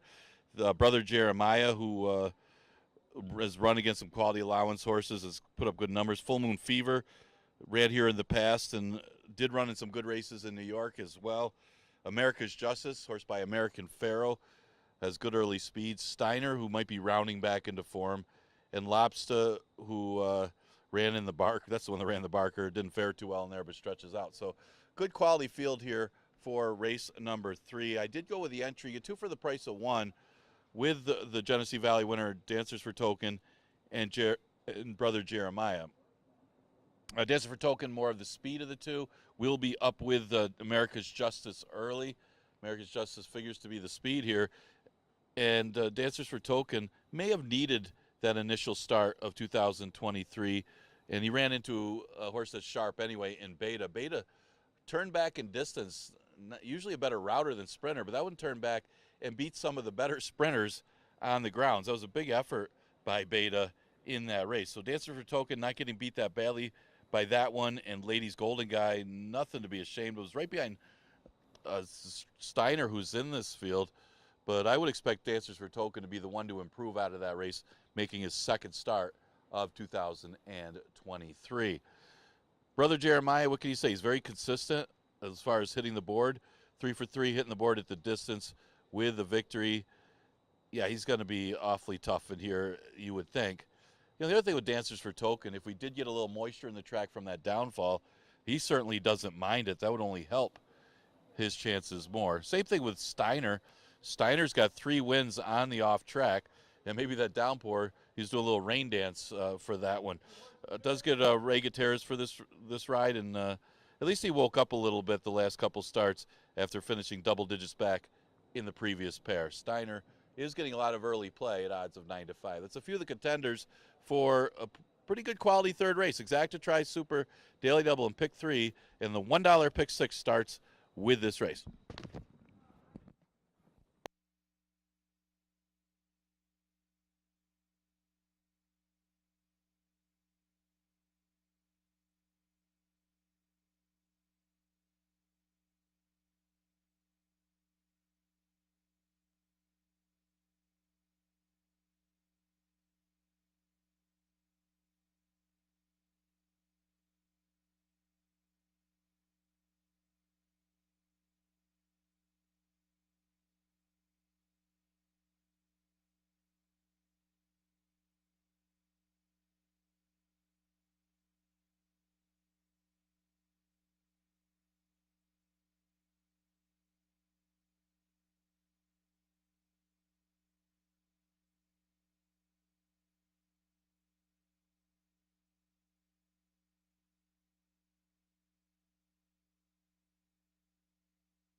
Coming onto the track for today's third race. This is our Monday featured event, 1 mile and 70 yards, a nice allowance event with an optional claiming tag of $20,000. 3-year-olds and up. Let's get to the post parade number 1, Dancers for Token, Luis Perez. Stablemate 1A, brother Jeremiah, Jackie Davis. 8-5 for the Glass Tip Stable John Buckley duo. Number 2, Full Moon Fever, Andre Worry. Correct ownership line, Photos Finish LLC. 3 is America's Justice, Joel Cruz looking for a riding double. This one has an additional workout, 19th of July, Finger Lakes Fast Track, half mile, 48.30 seconds, breezing. Kay Burkoa is the pilot aboard the 4, Lobster. And the 5, Steiner, picking up the mount, Raylu Gutierrez. This is the other Jeffrey Engelhart trainee, a stablemate to the 2, Full Moon Fever. A field of 6 with 5 wagering interests.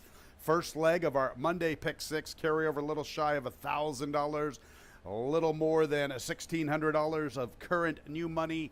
A $1 minimum wager, old school style, Pick 6, our Monday feature in a little more than 4 minutes. 1, Dancers for Tokens, a horse that I've always been fond of. I loved him when he won the Genesee Valley Breeders. Unfortunately, he has not come back to that race, waiting for him to replicate that big 90 buyer speed figure he got that day. He was able to cruise that afternoon under Luis Perez. Last time out, he was in a pretty salty allowance event, which includes one of his rivals here, Steiner. That race was won by Beta, Ladies Golden Guy, one of our better sprinters, tried that route of ground. That was a good horse race. Dancers for Token was making his first start as a 7-year-old, his first start since early November. Set the pace all the way to the top of the lane. He did not have the services of his recent regular rider, Luis Perez, who he has this afternoon. Luis was aboard Beta. Now, Kike back aboard for John Buckley and Glass Tip Stable. And you got Brother Jeremiah, 2 for the price of 1. And they complement themselves beautifully. Dancers for Token likes to run forwardly, and Brother Jeremiah likes to do his running a little bit more reserved and trying to pack a punch. It's a good entry at 8-5. 5, Steiner. I liked what I saw from Steiner once upon a time when he showed up here at Finger Lakes on the 27th of September last season. That was a good-looking victory over Dancers for Token. Last time out, he ran a pretty good 3rd. He needed that affair. That was his first start since the 10th of May. Raylu Gutierrez in town, picking up some mounts for John Davila Jr. Steiner looking for his 9th career victory. His best race makes him one of the players. He should be forwardly positioned with a nice outside stalking trip. He's a good-looking 3-1 on the board. 3, America's Justice. He's not a sprinter, fans. On the 10th of July, he needed that effort. That was his first start as a 5-year-old. This horse has done some pretty good things here at Finger Lakes. 11 starts with 4 victories. He has shown an affinity for that Presque Isle synthetic surface. He's quite versatile. He's a nice racehorse. There's no question about it. And he will only get better as the season progresses. Like I said, on the 10th of July, that was a comeback race. That was a good group. Cajun Casanova and Banyan Breeze are legitimate racehorses. Now he gets the preferred added real estate. I like America's Justice as one of the contenders, and he's a good 9-1. After that, the 2, Full Moon Fever. He wasn't good enough to run against Reiner and Honorable Avenue. He was an odds-on favorite, and he somewhat disappointed. He was at the mercy of the pace. They crawled early, and he tried to make up some ground. He has been claimed by his current connections of Photos Finish LLC, who's formerly Robert Photos, and then Jeff Engelhart. Windy Leaf Farm, I don't know if you want to try to claim off of Windy Leaf Farm and move horses up, but I guess if anybody can, it could be Jeff. Jeff's having a big season, and he does good first off the claim. Full Moon Fever with some past class, looking for his 6th career victory. It's a nice horse race. Then you got Lobsters coming out of the George Barker. This is our Monday feature. Dancers for Token, my top pick to start our pick 6.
The horses are approaching the starting gate.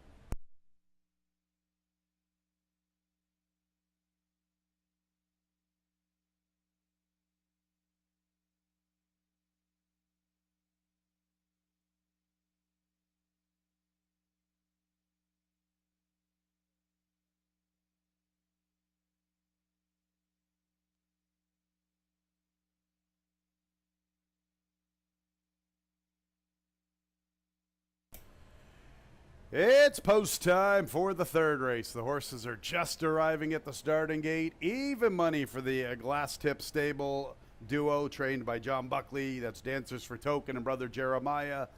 9 to 5, number 5, Steiner. Dancers for Token.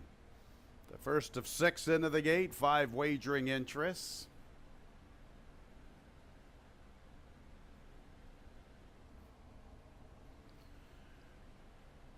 There's Brother Jeremiah. Powerful entry here to start our Monday pick 6. Over $3,400 of new money. Full Moon Fever is in. Up next, America's Justice. And Lobster and Steiner.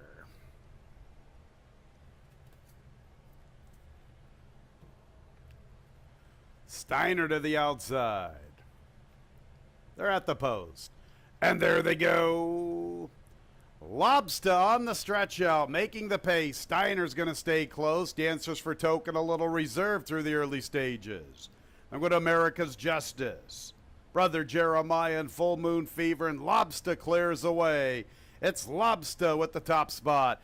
Dancers for Token is eager to go. He's in a tight spot from the inside. Luis Perez wants him to settle. Steiner has them all hemmed in. Boy, what a tough early opening quarter for Dancers for Token. So the advantage is with Lobster entering the backstretch run, 24 1/5 from Steiner. Dancers for Token, he can't put those nerves to bed just yet. He's eager to go throughout.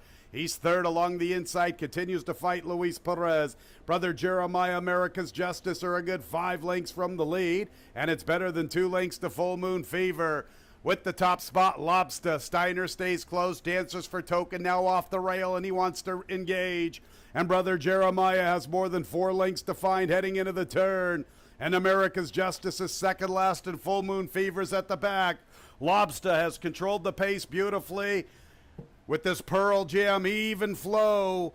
And on the front end, Lobster. Steiner's under a fierce drive. Dancers for Token third. Brother Jeremiah's starting to gear up along the inside. And here comes Brother Jeremiah, and he's going to get an opening along the inside. Lobster's the one to come and catch. Brother Jeremiah second. Steiner fights for that spot. Dancers for Token. He's back to fourth. They let Lobster go early. Nobody's stepping up late. Lobster has the lead in deep stretch. Lobster and Cabercoa all the way in front. Boy, Steiner and Dancers for Token just gave it to him through the early stages. Lobster wins the money comfortably. From Steiner, Brother Jeremiah, Dancers for Token, and America's Justice.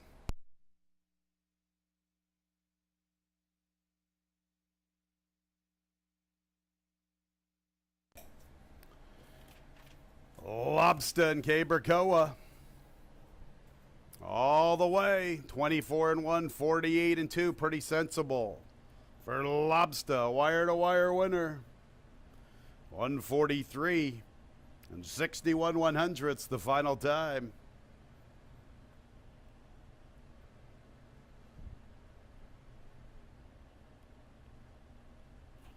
Four, 5, 1A, 1, 3. 3 America's Justice for the Superfecta. Hold all tickets.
Lobster all the way with the top spot.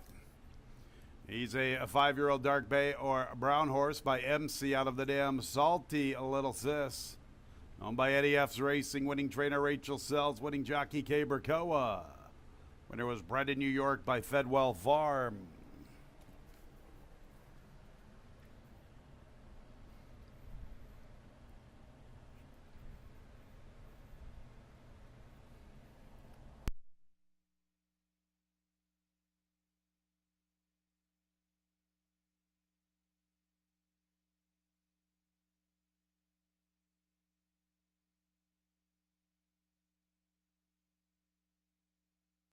And race 3 is official. 1-4 double, $34.40. 4-5 exacta, $25.60. 4-5-1 trifecta, $11.85. 10-cent super 4-5-1-3, $5.30. Fourth race, Heeman Harkey, new jockey 2, dancing with Jake. Waived the 7-pound apprentice allowance. Waived the 7-pound apprentice allowance. The weight's 124.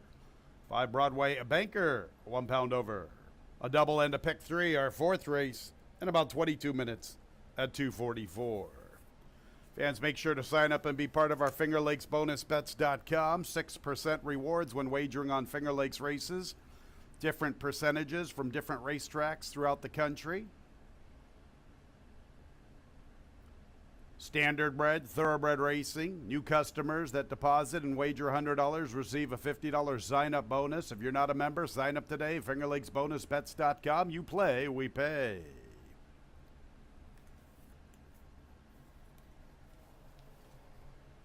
We have another $2,500 Handicappers Challenge. I believe it is set for Monday, August the 7th. $1,000 to the winner. Got to be part of our Lucky North Club. Mark that one down on your calendar for our next $2,500 Handicappers Challenge, free for all Lucky North Club members.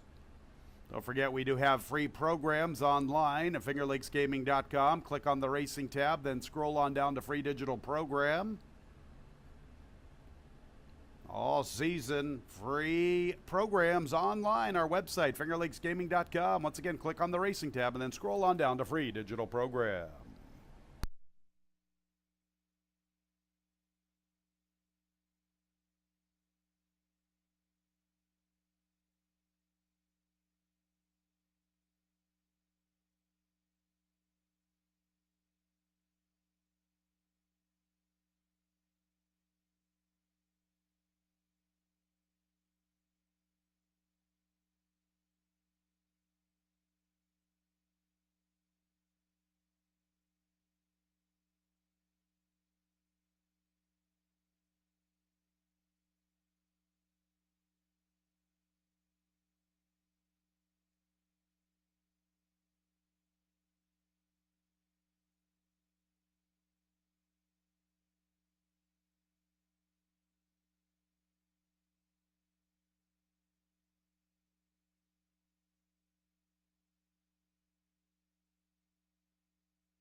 Getting ready for race number 4. Big effort by Lobster. Was able to control the pace once got to the early lead. Koa tried to slow it down, was able to do so enough to keep going in that race with everybody chasing. That victory for trainer Rachel Sells. Stretch out was the key for Lobster. So go to the fourth race. This is just a regular pick 3. The pick 5 starts in the 5th. Exacta Tri Super and Daily Double offered to race number 4. It's an interesting maiden race. Really didn't come up that strong for a maiden special weight. And so most of these horses, not the best form and unproven going long. And God Bless America is going to be a short price. And guess what? He's unproven going long. He only ran the one route race where he went a mile and the 16th back in August. And he finished way off the board. Of course, he also ran against Jitter Juice. And what would Jitter Juice do this field? Probably beat them by 36 lengths too. But comes off a bunch of top 3 finishes against a field that you can't find with a telescope. And God Bless America just seems like he's got a little bit of a form edge on this field, and he is bred to go long. He's 1-2. Tough to take a short price on a horse going long, unproven going long after a bunch of sprints, but he may win this one by default. The 3-horse Dr. Darby getting some play. Off of what, I don't know, but the connections are good. I mean, Nurka Huertas and Jackie Davis, they do improve horses, and maybe facing the easier competition could put them close. They're a 5-1. The horse I did use for second was the horse that's got the most room to improve, and that's the 5, Broadway Banker. Making the second career start. Broke bad in his debut. God Bless America was in that race. Gets the weight off, and sometimes a race like this, the apprentice allowance really comes into play. Also goes first time Lasix, and the stretch out should certainly help. Broadway Banker at odds of 11-1. Guess you got to use somebody for second or third. If you like God Bless America, at odds of 2-5. Exacta Tri Super Daily Double and pick 3 starts in race number 4. You got about 10 minutes to post.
Coming onto the track for the fourth race, 3-year-olds and up maiden special weights, 1 mile and 70 yards. Heeman Harkey, new jockey 2, dancing with Jake, waived the 7-pound apprentice allowance. The weight's 124.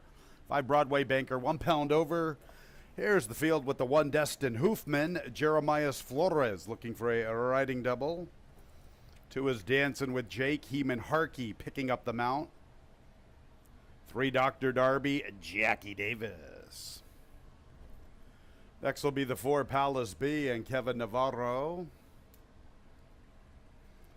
5 is Broadway Banker, Giovanni Paredes. Broadway Banker is the only horse not covered in the early pick 4. 6 is God Bless America, the big favorite. 3 to 4, Emmanuel Di Diego. And the 7 is Party News with Rafael Rohina Jr. That's the field of 7, a double and a pick 3.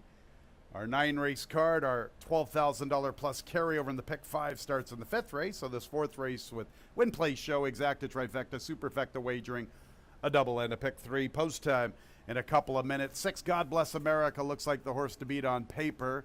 4th start of the season, stretching out. I guess that would be the only concern. The one time he did try to stretch out, it was with no luck whatsoever. I don't know if that was just because of a good sealed racetrack, a poor post. Just it wasn't his day. Every other race other than that one has been pretty solid. His races this year have all been pretty darn good. God Bless America, the horse to beat, no question about it. 1 to 2, a short price. 4 Palace B ran a pretty good race on the 28th of June. Tried to make a little bit of a move, closing up the inside, but could not get close to Coney Road. Pentangeli and Rum Pressure. This is his 3rd start of the season. His first start ever around 2 turns. His current price is 7 to 2. He is the solid second choice. 5 Broadway Banker. I like inexperienced maidens. This is the least inexperienced maiden, only his 2nd career start. I also like an angle sometimes when you have like a Captain Obvious horse like God Bless America. I like to go looking for horses that have run against the anticipated winner. So in the case here with God Bless America at a short price, horses that have run underneath him, like Broadway Banker, a Palace B, give them a little bit of a look. 12 to 1, this horse has a right to improve. Central Banker out of a Menifee mare. And then the 3 Dr. Darby, his first start as a 3-year-old, as a 4-year-old. I just put him in the 4th slot, needed somebody to go in that number. 6, 4, 5, 3 here in the 4th. God Bless America, the big favorite at 1 to 2.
A little more than a minute until the 4th.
It's post time for the 4th race. Big favorite as expected. The 6, God Bless America, 2-5.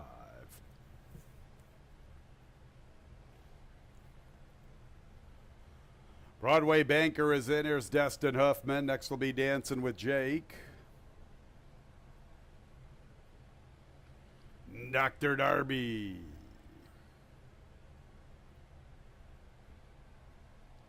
Palace B is the second choice. Clear cut second choice at 7-2. Slight hesitation from Dr. Darby.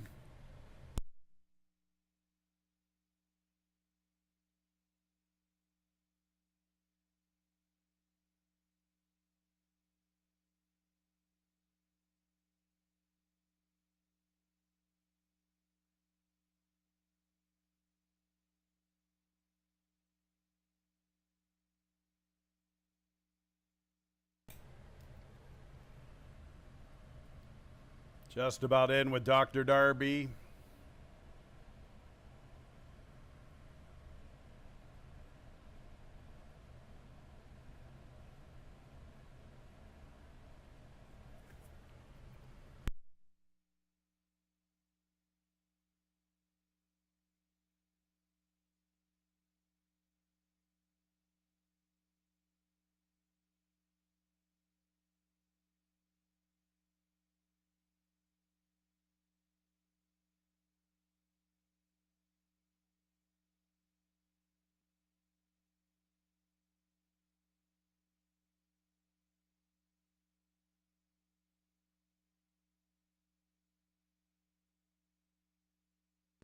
Dr. Darby is in. Great job by the assistant starters.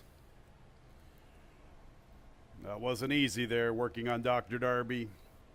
All right, Palace B will be next, and then we'll have the favorite, God Bless America, and Party News.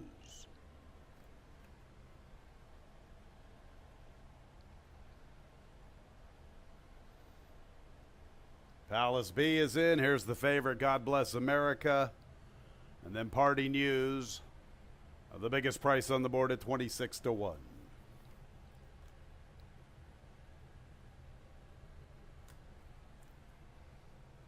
Ready for the race. And there they go.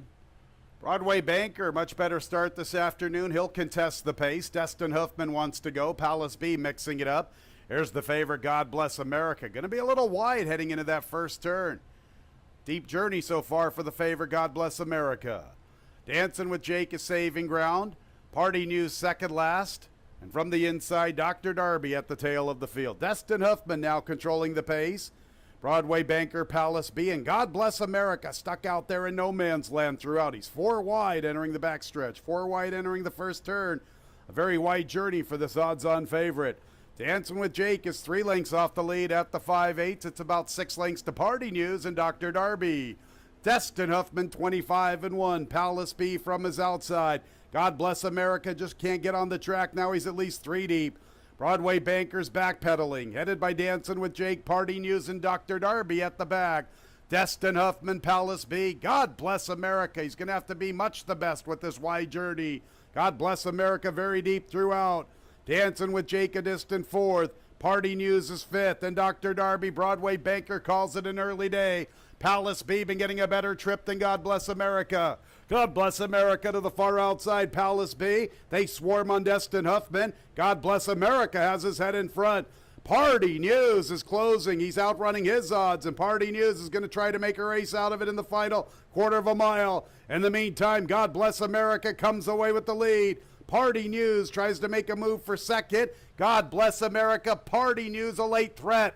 God Bless America with this wide journey. Will it catch up to him? It looks like it will. Here's Party News at 38-1. Party News from God Bless America, then Dr. Darby and Dancing with Jake.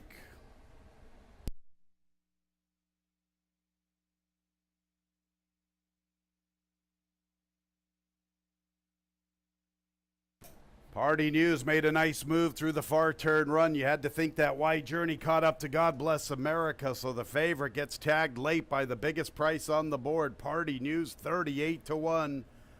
Rafael Rohina Jr. 148 and 72 100ths the final time.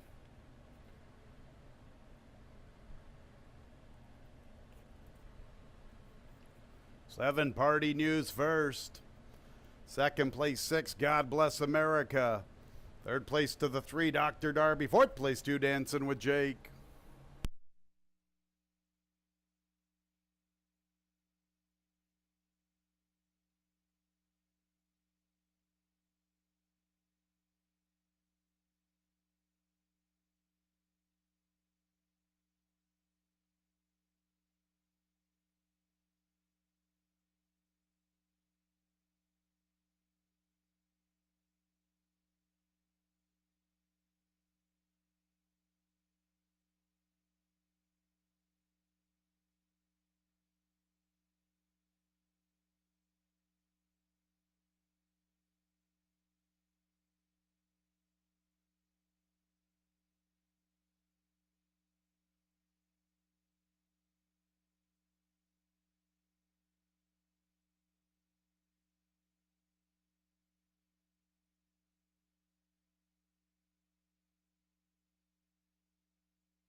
Party News, gonna party like it's 1999 with this 38 to 1 shot. 4-year-old dark bear brown gelding by Keen Ice out of the damn Sunday ride. Owned and trained by Eddie Maver, winning jockey Rafael Rohina Jr. New York bred by Edward Kahn.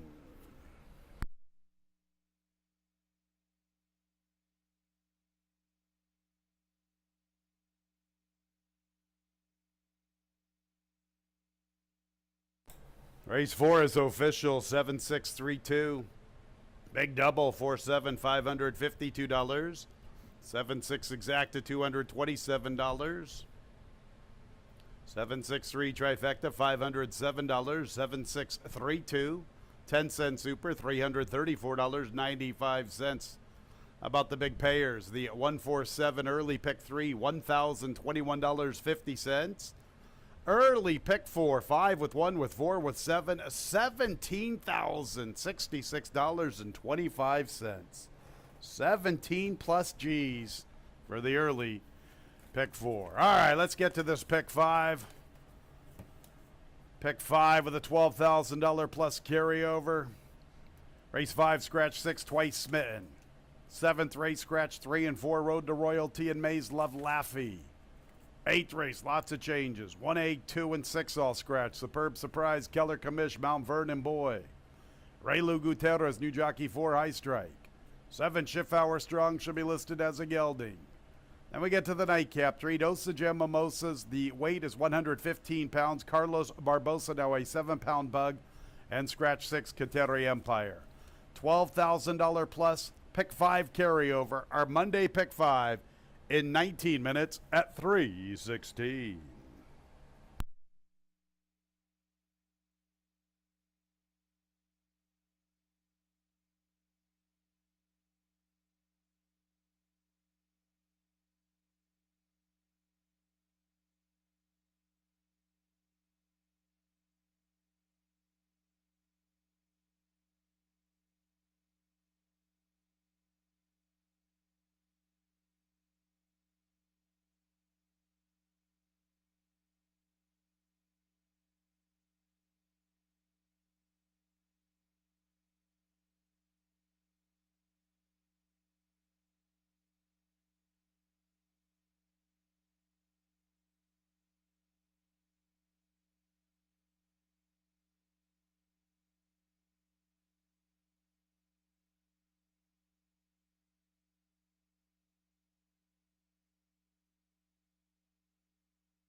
Hey, fans, don't forget we do have a nice Pick 5 carryover. Our 5th race starting the Pick 5. We start the day with over $12,000. We already have over $25,000 in new money. Let's get this going, fans. Nice carryover this afternoon. Better than $12,000 for this Pick 5.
Get ready for race number 5, and yeah, the all buttons your friend. I mean, the horse, you got to like God Bless America by default in that race, but definitely didn't deserve to be bet off the board like that, stretching out of those sprint races. But it was one of those things where who else are you going to bet in there? And if God Bless America doesn't win, who is it? It could be anybody. I mean, Palace B was a little over bet, but everybody else kind of didn't have great form, and Party News was just as good as everybody else in that race. And Rafael Rohina's been winning races just about every day now. Very underrated rider, starting to pick up his business and starting to get victories. Timed that one right in race number 4. Congratulations to him. And Eduardo Maver gets his first win of the 2023 Finger Lakes season. 5th race in 11-9, going a distance of 6 furlongs. And this race starts the Pick 5. Interesting race because there isn't a lot of speed in here. You would expect, maybe some pace to come from the 4 Crosstalk. Bayou Melody does have some tactical speed if he wants to use it. So does Let's Maga. Thought Crosstalk would get the lead in here, though, based on some of the fractions when he was winning races, won 2 in a row back in April and May, but hasn't shown that kind of speed. Actually chasing some faster horses. Not like she's that fast, but nobody in here is. And Crosstalk definitely playable, but it is 6 furlongs. It just seemed like the 7 Sabrine is better than these horses. Sabrine has had a great year last year. She just hasn't been running quite as good as she did in 2022. She ran 4th in the Arctic Queen. She won a few in a row, beating solid fields at the allowance level. She gets some class relief dropping to the 11-9 level, and this is a significant drop after running in those allowance races last 2. Even though it does seem like a slight drop, it's who you catch in those allowance races versus who you run against here is the key. And it's not like she's running that badly. She's not far behind better competition, which puts her close here. The only downside for Sabrine would be the lack of pace in here. Will she have something to run at on the turn back? But she shouldn't be that far back of these rivals. If she's within range early, she's probably going to beat these just because she's the better horse. Mentioned the 4 Crosstalk, and she did put 2 wins in a row against easier competition earlier in the year, was claimed for 5, stepped back up, And I thought she ran a very good race last time, considering that she rated and tried to make a run. Still held on to her third place position. She wasn't as fast as Fast Fran, couldn't even come close to as fast as Fast Fran. So considering she ran well, would expect her to be with the pace setters today. The 8 is Joker's Run. She's up against it from a pace scenario, as she's more of a late runner. She ran a good second behind Fast Fran, despite some trouble. Probably not as much trouble as it hints at, but the first start off the layoff was in a 5,000, but it was a waiver claim, so there was no risk there. And this horse has been running against allowance horses last year, so she's classy enough to beat these. It's just a matter of pace flow in this race, because there just doesn't seem to be a lot of speed in race number 5. Exacta Tri Super Daily Double, and the pick 5 starts of the 5th. Scratch the 6, Twice Smitten.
Coming onto the track for today's 5th race, the start of our Monday pick 5, carryover better than $12,000.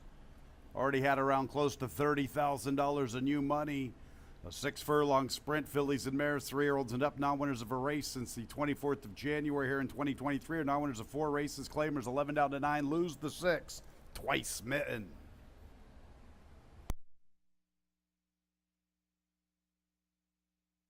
Post time in more than 4 minutes. Let's get to the post parade, starting with the 2 in traffic.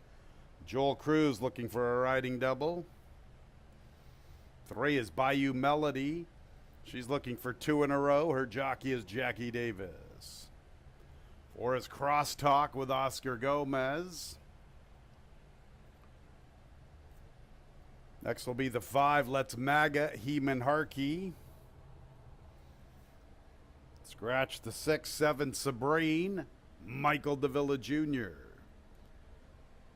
8 is Joker's Run with Kevin Navarro. Skipping the parade, the 1, Graphite Duchess and Jose Baez. Our pick 5 in a little more than 3 minutes. $12,000 plus carryover. Almost $30,000 in new money. 7, Sabrine's my top pick. Think she's a good fit at this $11,000. She's already tried this condition earlier in the season. She was 9-5. She ran a distant second to Sweet Shallots, but she was well clear of the 3rd place finisher. Jim Aquilano thought enough to get her right back into the 2nd state bred and stretched her out. Now she's going to get back to this $11,000 claimer, and she's going to turn back in distance. Her best races in 2022 make her the most likely winner here to start our pick 5. She's co-favored at 2-1. She's my top pick. 8, Joker's Runs, hoping for some pace. She does her best running in the final quarter of a mile. I knew that 19th of June effort was nowhere near to what she's capable of. 10th of July made a lot more sense. Fast Fran's off to a good start this year, so even though she was soundly defeated, just to say you ran second to Fast Fran's good enough for me. There is a little bit of pace with Bayou Melody, Crosstalk, Let's Maga perhaps. Joker's Run is hoping the more pace, the better it's for her. I'll make her my second pick. After that, I looked at the 4 Crosstalk. Rachel Sells looking for another winner. Got there earlier with Lobster to start the pick 6. Crosstalk looked good winning early in the season for Jeremiah Englehart. Rachel claimed this one. Richard Sparling and Rachel Sells claimed Crosstalk on the 19th of June. Not a good effort that day, but here she is against Joker's Run, just finishing third behind Fast Fran and Joker's Run on the 10th of July. We'll see if she can rebound to that form that made her successful earlier this season. She will be forwardly placed. And the 3 Bayou Melody, I liked her victory on the 4th of July. I like the fact that John Buckley stepping her up in class. This is Joker's Run stablemate. It's a vote of confidence by Windy Lee Farm and John Buckley, and it was a good-looking victory. And here's a gal that showed some success at Delaware last year against conditioned claimers. I think she's a good fit, and she could be right there amongst the leaders, stalking smartly. Bayou Melody getting a lot of tote support this afternoon. She's down to 3-1. She was lower moments ago. She's drifting up just a bit. Sabrine, she's got all the past class. She's the big favorite at 6-5 to start this Monday pick 5. More than $33,000 in new money. Still a couple more minutes of wagering time available.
The fillies and mares are approaching the starting gate.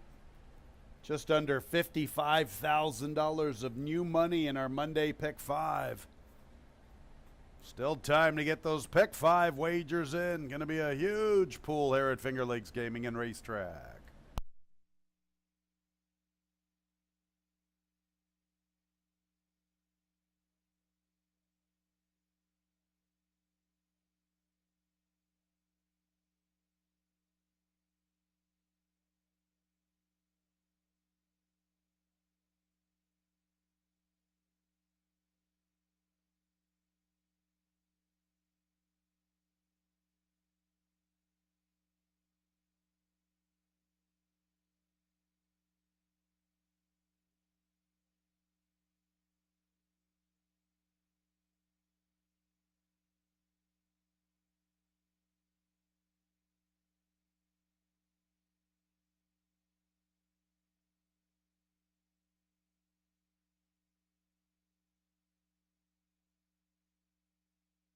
Nearing the gate.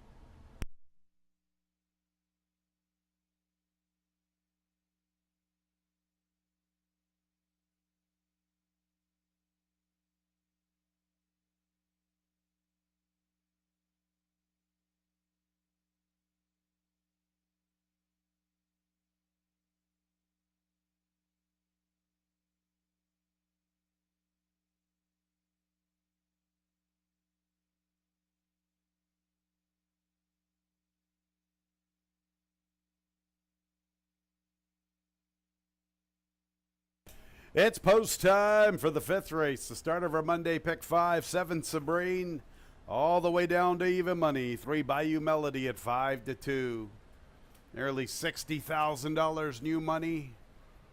In fact, we are over the $60,000 mark in new money. This one's going to be a huge pool, $12,000 plus carryover. It's a nice sequence. Hopefully you have assembled the correct winning ticket. We'll find out in a few hours. We got Sabrine at a big short price here. She is even money. Short price favorite, Sabrine, the big time favorite. Lots of tote support for Bayou Melody, stepping up in class. All right, let's start this loading process with Graphite Duchess. In Traffic will be next. Bayou Melody. Crosstalk.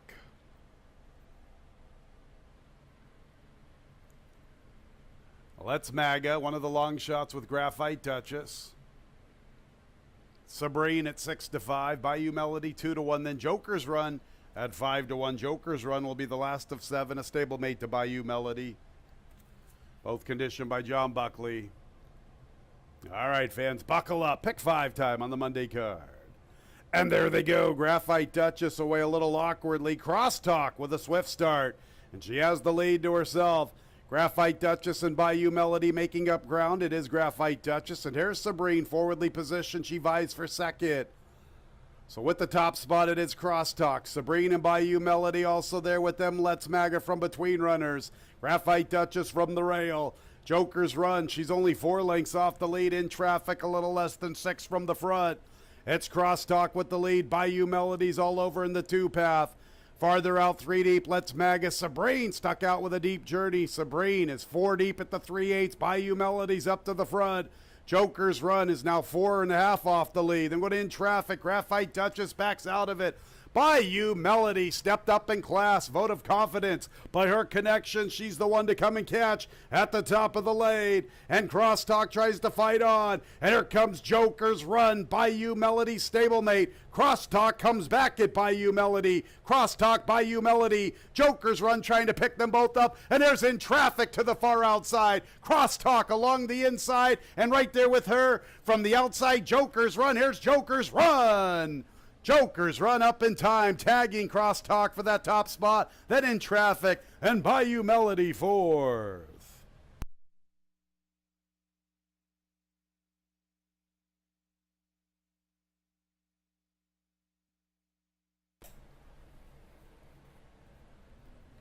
Joker's Run.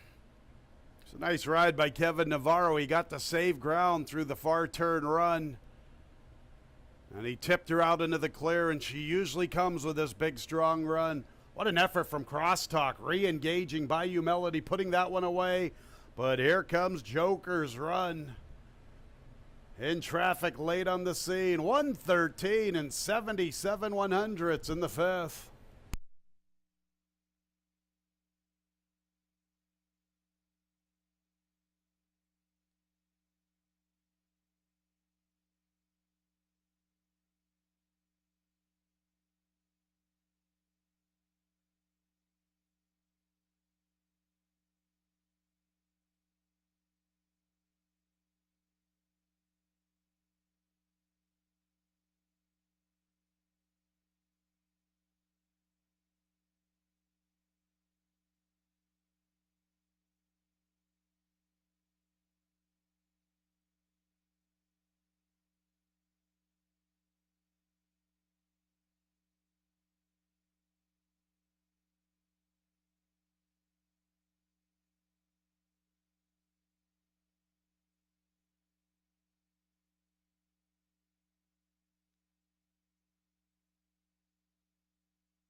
Joker's Run is in the winner's circle, a 5-year-old bay mare by Noble Mission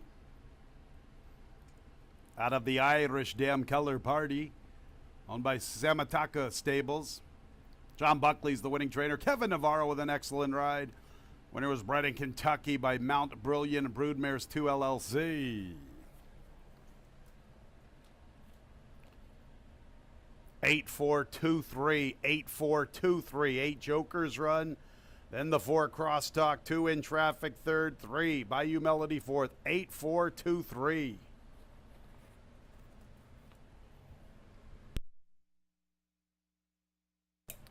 And the 5th is official. Nice price horse to start out the pick 5, and it's going to be a good one. Director of Racing Todd Hyde alerted me over $126,000 in new money.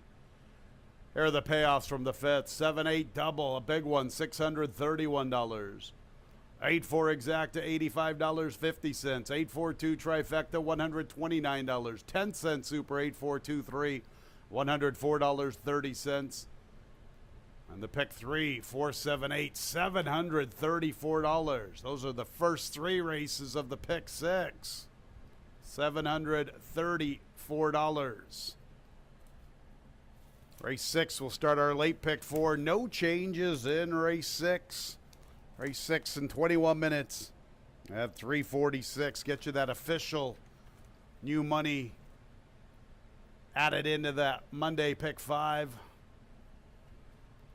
There it is, $126,000 plus of new money in the pick 5. Job well done, everybody.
Getting ready for race number 6 as the sun is out again after that brief rainstorm we had earlier. Good finish to the 5th.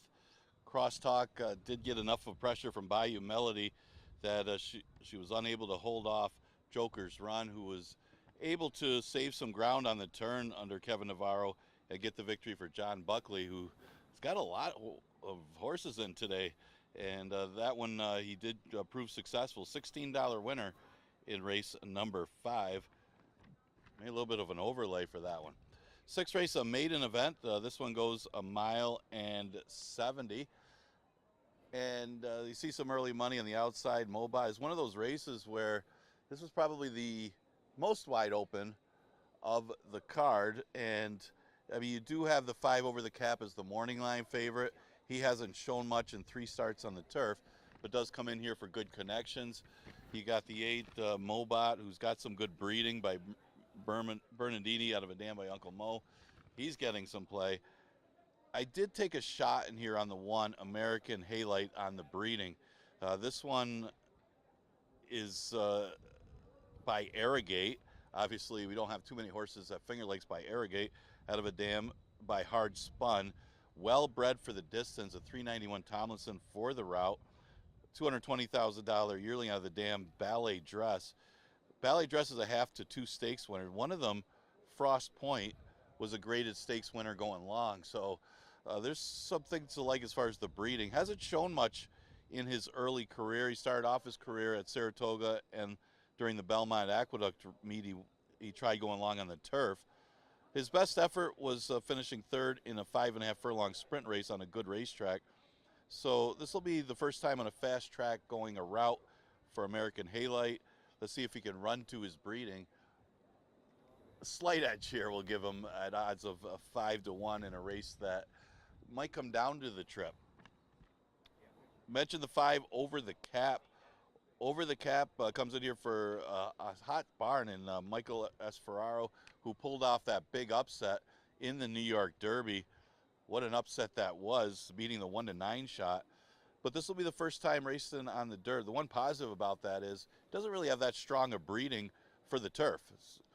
So out of a dam by Bernardini that costs $160,000 as a yearling. This is the second foal out of the dam. Of course, the first is still a maiden. But you look at the rest of the field, at least this horse has got some route experience. Fitness should not be a problem for Over the Cap. If he takes to the dirt surface, could be very formidable in this spot. Nemo's Fortune's an interesting one. I liked this horse a little bit last time because expected him to be the speed of the race, at least to show some speed in that stretched out race. They went 51 and 116 because he didn't go to the front end. He got caught behind horses and was very rank early in that race, so never really got his feet under him in that race. So what are you going to do when they go 51 and 116 right in front of you from the rail post? Probably should have sent to the front end. See what the tactics are today, but you got to think learning something from that race that he will be able to get out there and avoid getting behind horses and getting the dirt kicked in his face, and maybe second time going long could be the key, and this horse could be a threat. He's my 3rd choice in here. I used Jackson Bay in there as well. He was going good. I know those are all on good racetracks last year, but he was bet down after a couple of good efforts at odds of 1-5 and just failed to fire, finished off the board in his last start of last year. Got a tightener going 6 furlongs and then stretched out for the first time last time. It didn't run all that badly. Got caught wide in that race, was in contention before flattening out. From a 2-post, could work out a better trip today and is definitely a threat. Exacta Tri Super Daily Double and Pick 4 starts in race number 6. You got about 7 minutes to post.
Coming onto the track for race 6, 1 mile and 70 yards, made in special weights, 3-year-olds and up, no changes. First leg of the late pick 4, post time in about 5 minutes.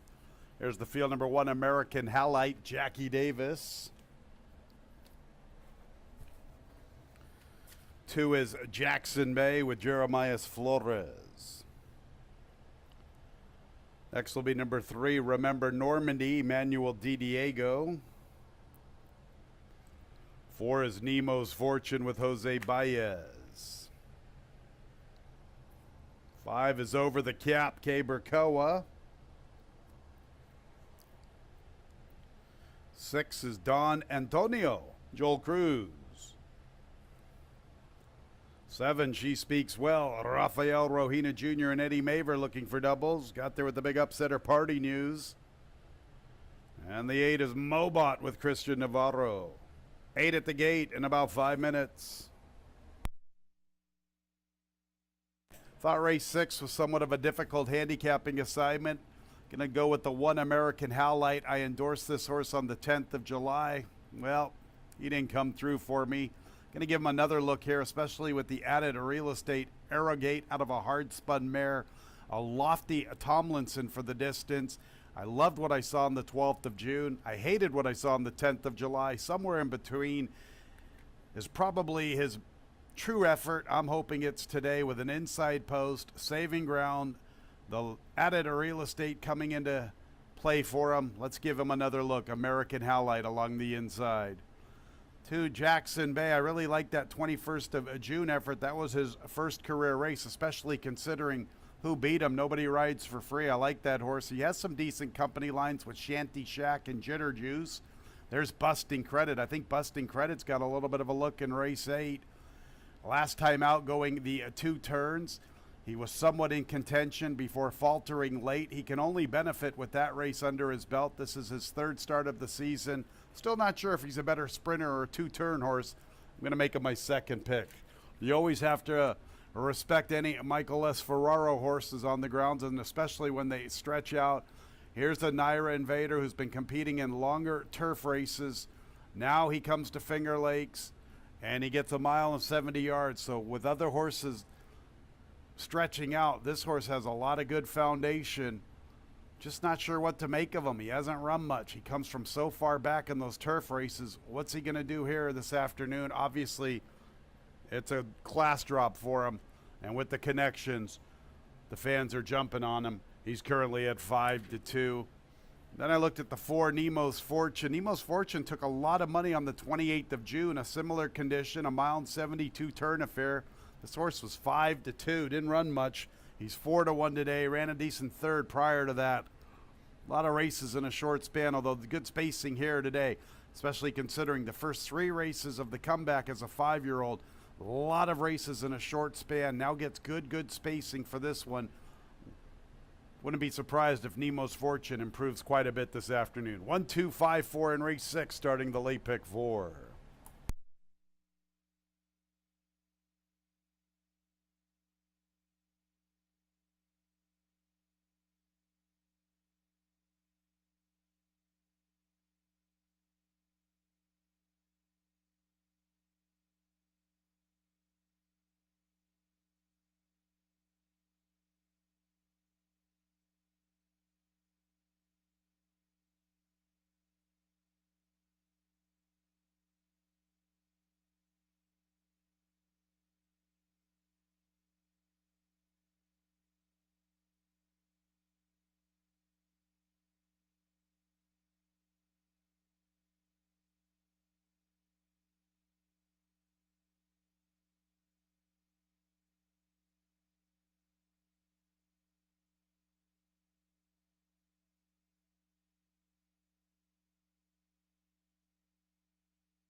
The horses are approaching the starting gate.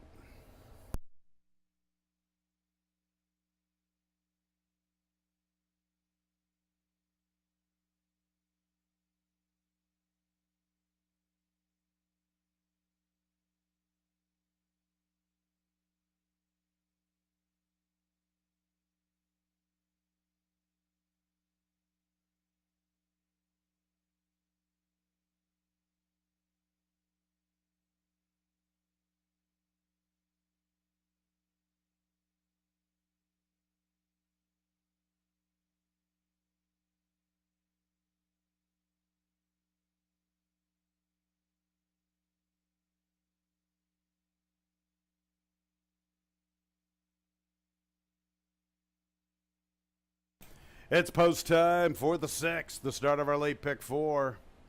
Over the cap at 2-1. Remember Normandy 3-1 in the wagering. American Halite is in. Here's Jackson Bay. Next will be Remember Normandy.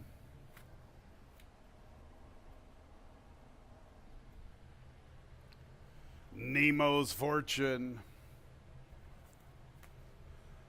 Next will be the favorite Over the Cap. Big shout out to Adam Cap on Twitter. Adam's a huge fan of Finger Lakes Gaming and Racetrack. Wonder if he's on Over the Cap. Don Antonio moving into line. She Speaks Well in Mobot the last two. Over the Cap, the 2-1 favorite. Mobot, the last of 8 into the gate. Late pick 4 time. And there they go. Remember Normandy with a swift start. Don Antonio hustled away likewise for Nemo's Fortune. Jackson Bay, She Speaks Well and Over the Cap. American Halite second last. Mobot's the last of all. Pace on up front. Don Antonio hustled out of the starting 8, making the lead from Nemo's Fortune. Jackson Bay third with Remember Normandy. Over the Cap 4 deep through the early stages. Joel Cruz going to try to slow it down aboard Don Antonio. She Speaks Well is third last. American Halite second last. And Mobot's the last of all. 24-4, so they hustled away early, and then they were able to slow it down just a bit. Don Antonio, Nemo's Fortune there, 1-2. Jackson Bay from the rail. Remember Normandy is at least 3 wide, farther out Over the Cap. American Halite is 7 lengths off the lead, joining She Speaks Well. They're almost 3 lengths in front of Mobot. Don Antonio with the lead, 49 3/5. Nemo's Fortune's been hounding for quite some time. Jackson Bay is up close. Remember Normandy makes a move for third. Over the Cap's a little even paced.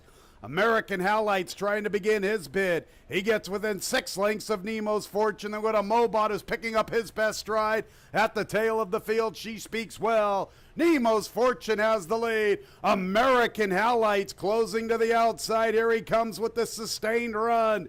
Nemo's Fortune's been doing heavy lifting. He was up close to Don Antonio. American Halite and Jackson Bay are coming with their runs. American Halite to the far outside with a lot of momentum. American Halite, Jackson Bay, Nemo's Fortune from the inside. Here's American Halite getting up to the lead. Nemo's Fortune fighting on. American Halite front and center for that girl, Jackie Davis. Nemo's Fortune was second, then Jackson Bay and Remember Normandy.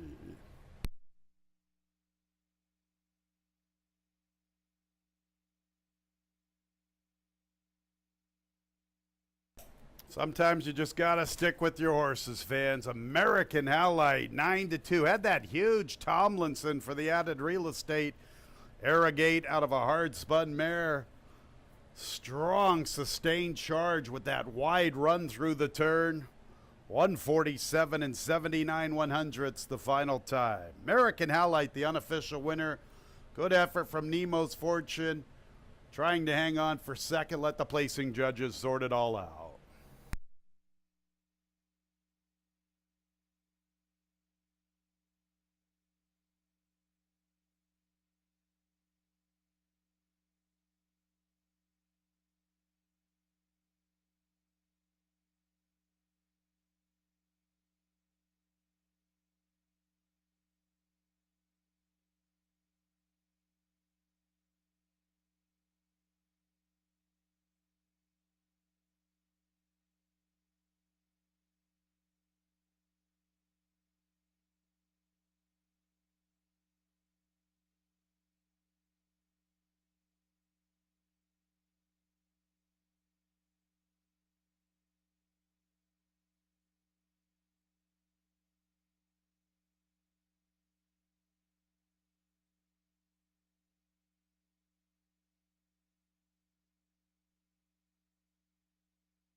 Second place to the 4, Nemo's Fortune. Third place to the 2, Jackson Bay. Fourth place, 3, Remember Normandy.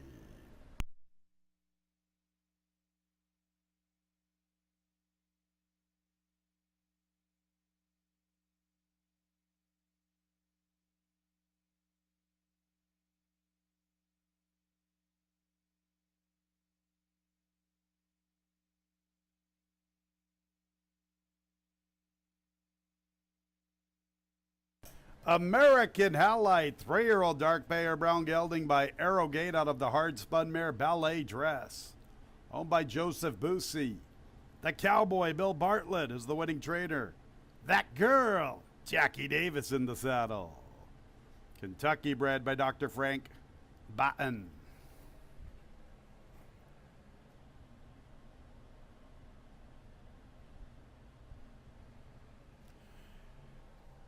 And race 6 is official.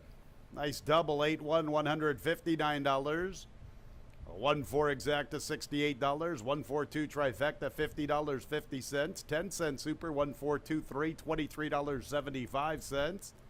Another big pick 3. Rolling pick 3s was the way to go today, I guess. 7-8-1, $995. Wait till we get to this pick 5 payoff, though, at the conclusion of the card. We've got a $16 winner to start it, now an $11 winner.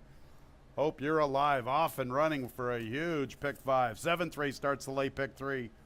Scratches 3 and 4, Road to Royalty and Maze Loved Laffy. The 1, Little Miss Sunshine, 1 pound over. Late pick 3 in 20 minutes at 4:16.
Getting ready for race number 7, and American Halite does run to his breeding, just needed a route and was able to get it today. Jackie Davis for trainer Bill Bartlett on the stretch out. Good looking performance. 7th race, we are going to start the late pick 3 with the 7th. It is an allowance race going 6 furlongs, scratch the 3 and the 4. The current favorite is the 1, Little Miss Sunshine. No surprise. It does look like the inside speed of the race, and it didn't come up that much stronger, as a lot of these horses obviously are in the 2 lifetime. But he's at the best maiden, good-looking maiden victory, and he did it first time, and she did it first time out of the box, and did it drawing away. So if she's able to hold the inside, get the lead, she's going to be tough to catch in race number 7. The other horse I thought had a big chance in here was the 5, Boy Is She a Lady, trained by Linda Dixon. She was also impressive in her maiden victory, their second trip over the track, and she did catch a pretty soft group, but she finished up in a pretty decent time for the day and made it look easy. So if she could move forward from that race facing winners for the first time, she could very much be a contender. And maybe you'll see Bustin' Roxy go early with Little Miss Sunshine, and she could work out a trip behind the 2 of them, as you figure Bustin' Roxy to have the speed from the outside, while Little Miss Sunshine should be able to hold the rail from the inside. The 2 horses, Star Speaker, she's another late runner. She adds blinkers for this race, and she broke her maiden in November, and she did it from off the pace, catching the speed in that race. It wasn't like it was a ridiculously quick pace up front, so it was a good effort by Star Speaker. Her first start, maybe she needed the first race off of the layoff. It wasn't a fast pace in front of her to come back, and it was a tough field. Race won by Princess Sonia when that one was going good. So Star Speaker, certainly a decent long shot to use at least in tries, and if the pace backs up, look for her to be rallying late. The 9 horse is Tumbles. Tumbles looked good in victory. She didn't go an extremely quick time or anything when she won, a relatively slow time, but she dominated a maiden special weight field back in May. She tried a route, didn't fare too well in the route, and then tried the Niagara Stakes. So now she's back to a sprint against allowance competition. Tumbles, a top 4 threat in race number 7. Exacta Tri Super Daily Double and Pick 3 starts in this race. Scratch the 3 and the 4.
Seventh race, fillies and mares allowance conditions. 6 furlongs, 3-year-olds and up. Now winners of 2 races. 3 and 4 both scratch. That's Road to Royalty and Maze Love Laffey. This is the first leg of our late pick 3.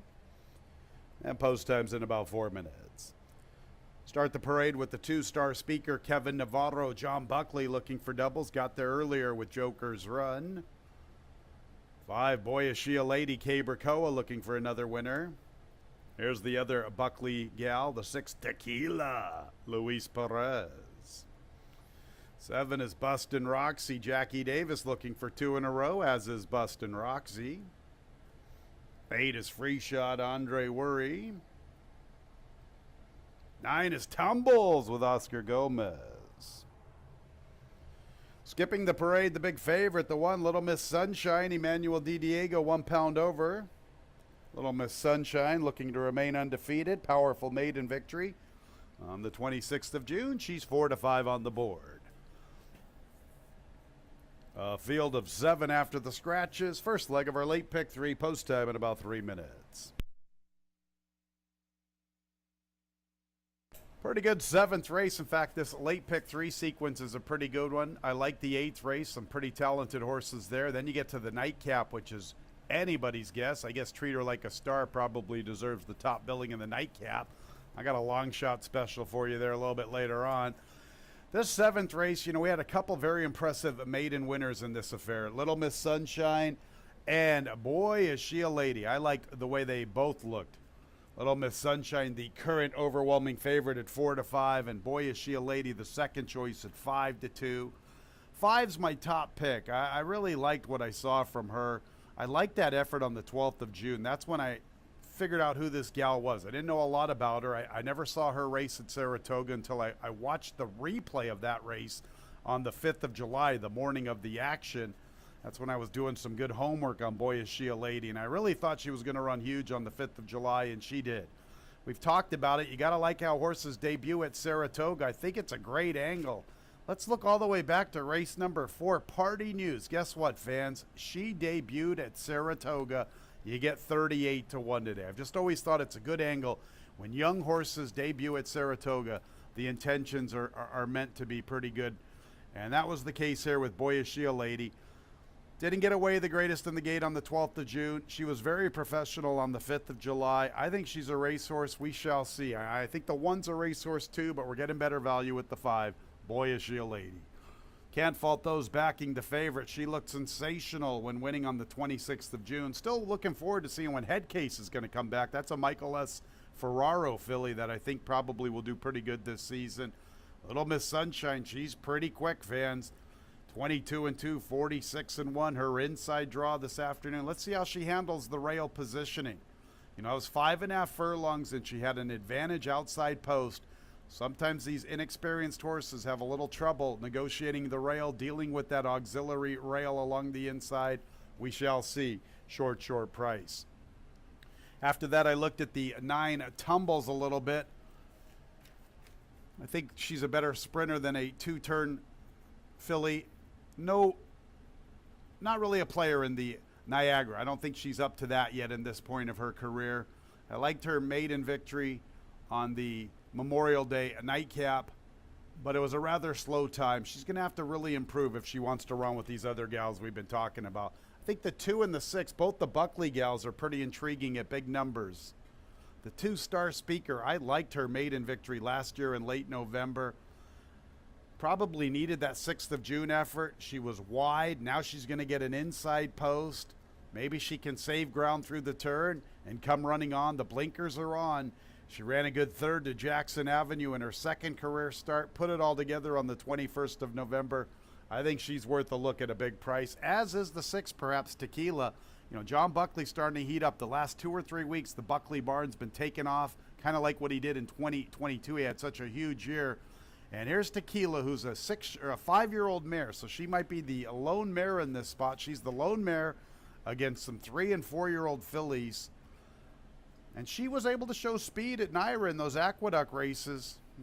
Find her a little intriguing also at a good price. 5, Boy Is She a Lady, my top pick to start our late pick 3 as the rain's starting to come on down pretty hard here at Finger Lakes.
Nearing the gate.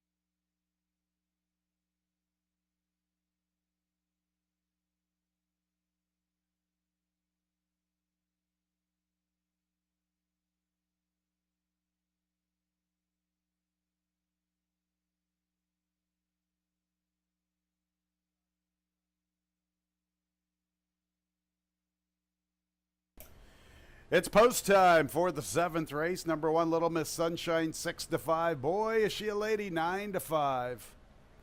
After that, Bustin' Roxy, 7-1 in the wagering.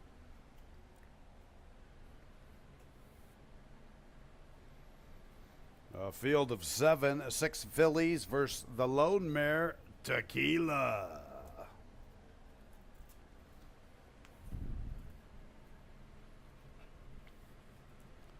Little Miss Sunshine, Star Speaker in. There's Boy Is She a Lady. There's Tequila. Big shout out to Angie Richards. There's Bustin' Roxy. Next will be Free Shot and Tumbles.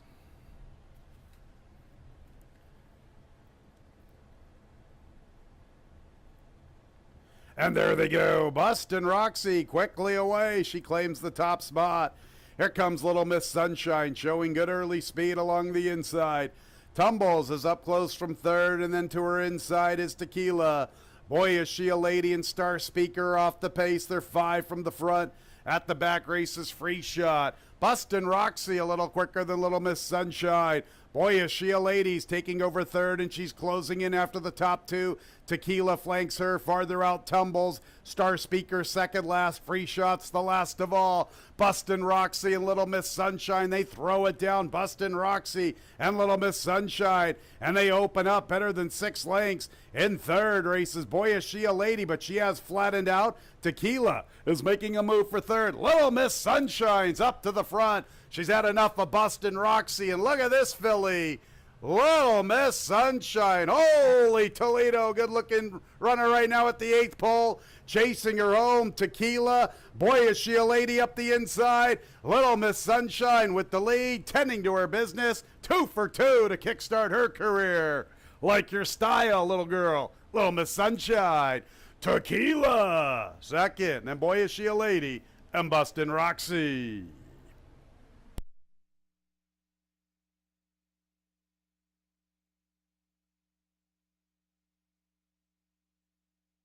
It's a nice filly, fans. Real nice filly. Battling with Bustin' Roxy, putting that one away and just opening up. 112 and 51 100ths. How about Tequila at 16 to 1? Boy, is she a lady right there with her. They're in the photo for second. Make sure to hold all tickets.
Results of the photo: second place, 6 Tequila. Third place, 5 Boy Is She a Lady. Fourth place, 7 Bustin' Roxy. Little Miss Sunshine. Little Miss has got a future. 3-year-old chestnut filly by Army Mule out of the damn Sound of the Storm. Owned and bred in New York by Dr. Carol Pepper. Winning trainer Ricky Schaefer. Winning jockey the Barber Emmanuel Di Diego.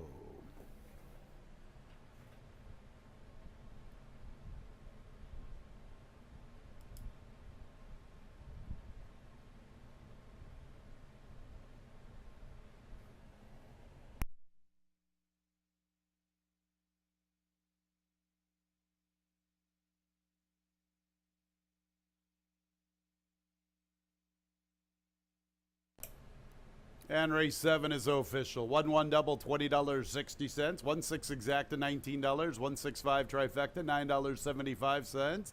10-cent super, 1-6-5-7, $8.52. Race 8 is a good one despite all the scratches. Still a very good group. Let's start with the scratches. 1A Superb Surprise, 2 Color Commish, and 6 Mount Vernon Boy. 1A, 2, and 6 are out. 4 High Strike, Jockey Change, Raylu Gutierrez. 7 Schiffauer Strong should be listed as a gelding. The 8th race starts the late double, and post time is in 22 minutes at 4:47.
Ladies and gentlemen, our maintenance crew is in the process of sealing the racetrack. We had some rain come down there during the 7th race. We're going to stay fast, but we are sealed. Sealed fast racetrack for the 8th.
All right, getting ready for race number 8, and at least that's everybody's single in the pick 5. Little Miss Sunshine was able to hold the rail. That was the big thing with Bustin' Roxy, who might be a little bit quicker, but Emmanuel DiDiego did a good job of holding that inside, and that was the difference. If he had to try to go around that horse, maybe there was a chance that she would get beat. But Little Miss Sunshine's looked good in her 2 career starts. For Richard Schaefer, that one starts off the pick 3. He had to accept a short price on that one. We scratched the 1A Superb Surprise, scratched the 2 Color Commission, scratched the 6 Mount Vernon. Boy, I see a lot of early play on Matt Doyle, who did look good when breaking his maiden. Now he's got to face winners for the first time. I did go with the 2 Hyper Speed, actually a big price on the board right now at odds of 8-1. If you watch this horse's last race, did have some trouble early, had to check, and really led to the downfall. He probably would have won that race. He was coming off a victory against Busting Credit and others. Busting Credit is one of the morning line favorites in this race, and he was able to defeat that rival. So the numbers are good enough for Hyperspeed, but not getting much respect right now at odds of 8-1 on the board. The 4 horse is High Strike, logical horse here. Picks up Ray Gutierrez as John Neville was unable to get back here from Puerto Rico. Had to get off his mounts today. The Dams wins were on the turf and synthetic. So, you know, the dirt is kind of a question mark, but he did break his maiden on the dirt going 6 furlongs at Penn National. He's got good early speed. If he could get to the lead and get to the inside, which isn't bad today, High Strike could be a tough customer in here, and he's at odds of 6-1. A lot of play on the 8, Matt Doyle. Matt Doyle adds blinkers here, which is an interesting move because a lot of his better races have been without blinkers. So we'll see how he handles the equipment change. But he did look good in victory, beating up on easier competition, including God Bless America, who was a beaten favorite earlier in the day. This is a much tougher field, though, for Matt Doyle, but getting a lot of support. Schiffauer Strong, got to mention this horse. Got him in the top 3, but now that I've heard the story about Schiffauer Strong, I'm going to be rooting for this horse, as named after one of the owners who's been fighting pancreatic cancer. He's been fighting for 2 years. Keep up the fight, because everybody knows my story. You can understand why I would be sympathetic here, and definitely rooting for Schiffauer Strong. He's currently at odds of 4-1, and good luck to him to be in the top 3. Good effort last time when he added Lasix. Kind of bounced back from off-the-board finish after a good-looking maiden victory. He's definitely capable, and he's a top 3 threat in race number 8. So 7 minutes to post for the 8th. We'll start the last double on the card. Exacta Try and Super is offered. Scratch the 1A, 2, and 6.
Coming onto the track for the 8th race, a nice allowance event. 3-year-olds and up, non-winners of 2 races. 6 furlongs the distance. Scratches 1A Superb Surprise, 2 Color Commish, and 6 Mount Vernon Boy.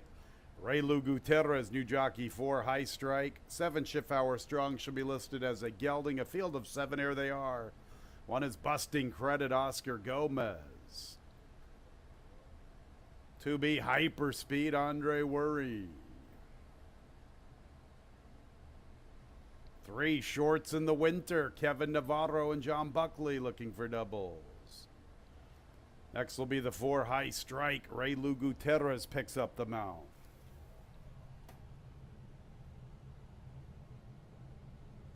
5 is BC Glory Days, Nazario Alvarado. 7 Schiffauer Strong, Jackie Davis looking for a riding double. 7's a gelding. 8 is Matt Doyle. He's gunning for 2 in a row. He's the favorite at even money with Luis Perez. A sealed fast racetrack for the 8, starting the late double, post time in about 3 minutes. Pretty good 8th race. We lost a few horses, still with a field of 7. The racetrack has been sealed. It remains fast. It should be noted that nobody is alive in our Monday pick 6, so we're going to have a nice 2-day carryover into the Tuesday card. $4,191.45. Nobody's alive for that pick 6. $4,191.45. Nice pick 6 carryover, 2-day pick 6 carryover into the Tuesday card. Free programs online, fingerlakesgaming.com. Click on the racing tab. Scroll on down to free digital programs. Should be out there about 5:30 or 6 o'clock. Busting Credit, the 1's my top pick. Heard some good things about this horse before he debuted on the 2nd of May. Had an awkward start. Made up a lot of ground, though. He had a good gallop out. Finished like a freight train. And made up a ton of ground. And he just missed in his 2nd career start on the 23rd of May to one of his rivals, Hyperspeed. You know, Busting Credit was only making his 2nd career start. That was the 6th career start for Hyperspeed. Hyperspeed had a winter campaign at Oaklawn, then he ran at Keeneland before graduating on that 23rd of May. Thought Busting Credit looked sensational when winning on the 19th of June. There's Nemo's Fortune, who ran a very good effort this afternoon, runner-up status in that 6th race, going that 2-turn maiden special weight race. Thought we'd get a pretty good price. We are 7-1. I'll take my chances. Busting Credit, my top pick here in the 8. 8, Matt Doyle took a ton of money on the 28th of June, and he did not disappoint. That was a good-looking professional victory. Not easy to win all the way out there. He was deep with that post position, took all that money. Now the blinkers come back on. Kind of interesting that the horse graduates without the hood. And here he has the blinkers back on from the far outside, comes back with 2 quick workouts. This was a nice horse. I talked to Carl Grusmark after he won that maiden victory, and Carl was like, boy, this horse was really thought of special early on in his career. Look who beat him. I guess that's early voting once upon a time. That's a big run right there back in his debut effort. I can see where all the money's on him from that far outside. Even money, Matt Doyle. See if he can gun him down once again. 7 Schiffauer Strong gets gelded for this affair. You know, other than the effort on the 24th of May, his races this season have been solid. In fact, all of his races in his lifetime have been solid. He had a lot of races in a short span leading up to that 24th of May race. I like the spacing he got thereafter. I like the spacing again this afternoon. He gets the ultimate equipment change being gelded. Schiffauer Strong at 5-1, somewhat intriguing. And then you get Hyperspeed. What's wrong with him? He already beat my top pick when he was the 4-5 favorite. Ran a credible 3rd in that allowance effort, especially considering that the horse that won that race came back and won a very, very salty starter allowance race. Talking about Fiery Heart. So Hyperspeed, although he's somewhat disappointed as the lukewarm 3-1 favorite, I guess when you think about it after the fact, that horse that beat him is going pretty good this season. Wouldn't be surprised if Hyperspeed comes back with another good one. 1-8-7-2B in the 8th race starting our late double. I think the 9th race is very contentious. The 4 Treat Her Like a Star, probably the one to beat. I give a little bit of a long shot look to Shane's Risk. I think she's very speedy. She ran into Fast Fran. This will be her 2nd start of the season. I'll try to spring the upset in the nightcap with Shane's Risk. Let's get through the 8th race first, then we'll get to the nightcap. Couple more to go on the Monday card.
The horses are approaching the starting gate.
It's post time for the 8th race, starting our late daily double. Matt Doyle, 7-5, clear-cut favorite. Now up to 3-2.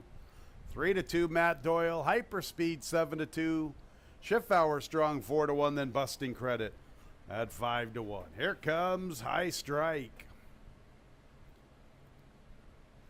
Shorts in the Winter, the first one into the starting gate. High Strike will be next.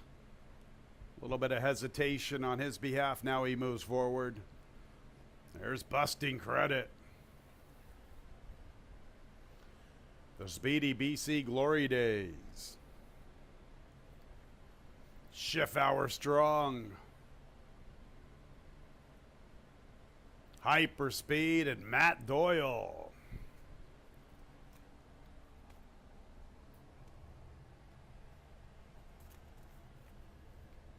Ready for the late double. And there they go. Good start for Busting Credit. He's part of the pace. BC Glory Days quickly away. Also there, High Strike from the inside. 3 scrimmage. Schiffauer Strong's in a nice spot through the early stages, taking over 4th, flanked by Hyperspeed. From the rail, Shorts in the Winter, and Matt Doyle with a deep journey up the backstretch. And Busting Credit, the middleman, has the lead. Pace pressure from both sides. From the inside, High Strike from his outside. Racing there with him, making a move, BC Glory Days. BC Glory Days tackling Busting Credit. High Strike from the rail. Schiffauer Strong gets a nice tracking trip. He's in the 4th spot. Shorts in the Winter is 5th and with a Hyperspeed. And Matt Doyle with that wide journey. On the front end, BC Glory Days, Busting Credit coming back for more. High Strike holding his ground from the rail, 3 abreast. Schiffauer Strong was in a perfect spot, not taking advantage. High Strike saves ground, cuts the corner with the lead. Shorts in the Winter makes his move. Hyperspeed's trying to go somewhere, diving to the inside. In the meantime, High Strike is giving them the slip. High Strike opening up in deep stretch. Raylu Gutierrez and High Strike, a comfortable winner. Hyperspeed in a photo for second. Looks like he got it from Shorts in the Winter. I'm going to Busting Credit and Matt Doyle.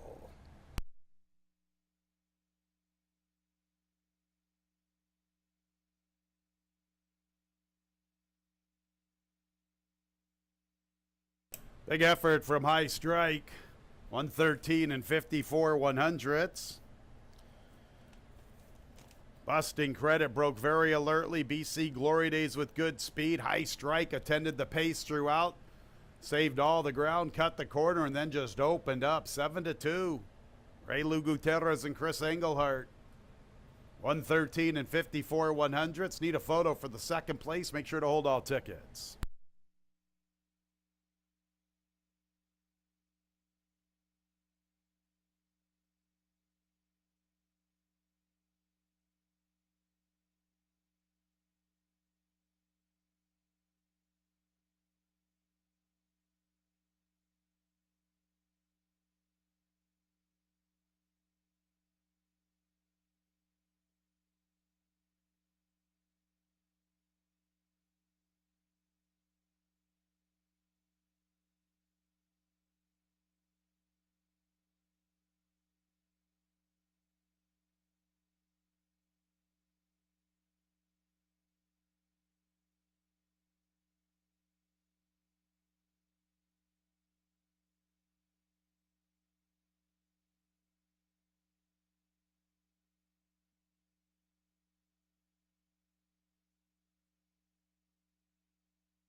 High Strike is in the winner's circle. 3-year-old Chestnut Colt by B Jersey out of the dam I'm a Zol Miss. Owned by Cedar Meadow. Winning trader Chris Engelhart. Winning jockey Ray Lou Gutierrez. Kentucky bred by Charles Vipke. Second place to the 2B Hyper Speed. Third place to the 3 Shorts in the Winter. Fourth place to the 1 Busting Credit.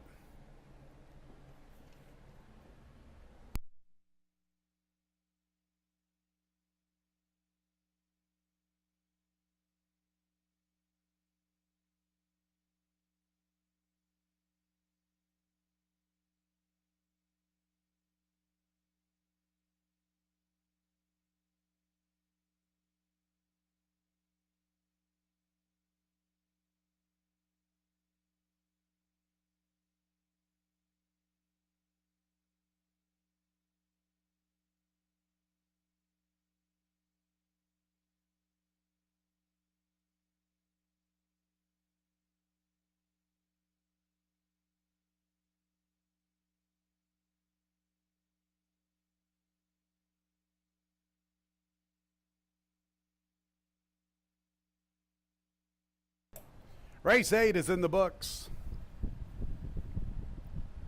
4 2B 3-1 top 4 finishers. 1-4 double $16.40. 4-2 exacta $49.20. 4-2-3 trifecta $62.62. 10-cent super 4-2-3-1 $58.25. Nobody with 6 or 5 in our pick 6. 4 out of 6. $36.75. 4 with 7 with 8 with 1 with 1 3 4 with 4. $36.75 for 4 out of 6. There's that carryover once again. It's a good one. 2-day carryover into the Tuesday card. $4,191.45. One more race to go on the Monday card. Scratch 6 Kateri Empire. 3 Dosage Mimosas make the weight 115. Carlos Barbosa is a 7-pound apprentice allowance. The nightcap in 20 minutes at 5:17.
Getting ready for the last race on today's card. Just a reminder, we still run Monday through Wednesday, 1:15, the first post every day. Is just saw the wheel pays on the pick fives. There's nothing really out of the ordinary today as far as during the pick five races anyway, and those are some pretty hefty payouts, especially if you could have, easy to say after the fact, but Little Miss Sunshine was probably a single.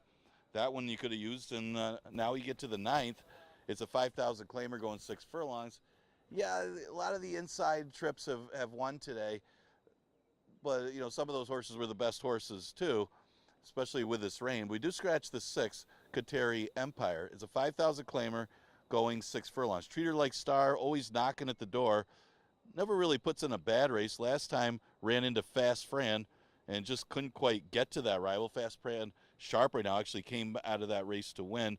At least recently, Treat Her Like Star's had more seconds than first, but this is a field that she could beat. She's second start off the layoff, but she's going to have to get the trip. My second choice there was the 5, Shane's Risk. Probably looks a lot better as far as these inside trips winning. The only problem with Shane's Risk, she's just not quite as good going 6 furlongs as she is 5.5. May not matter if she gets that clear, easy lead today. Then she might be able to relax out there, get to the rail, and then they might have a tough time getting to her. The only other horse with speed is from the same barn.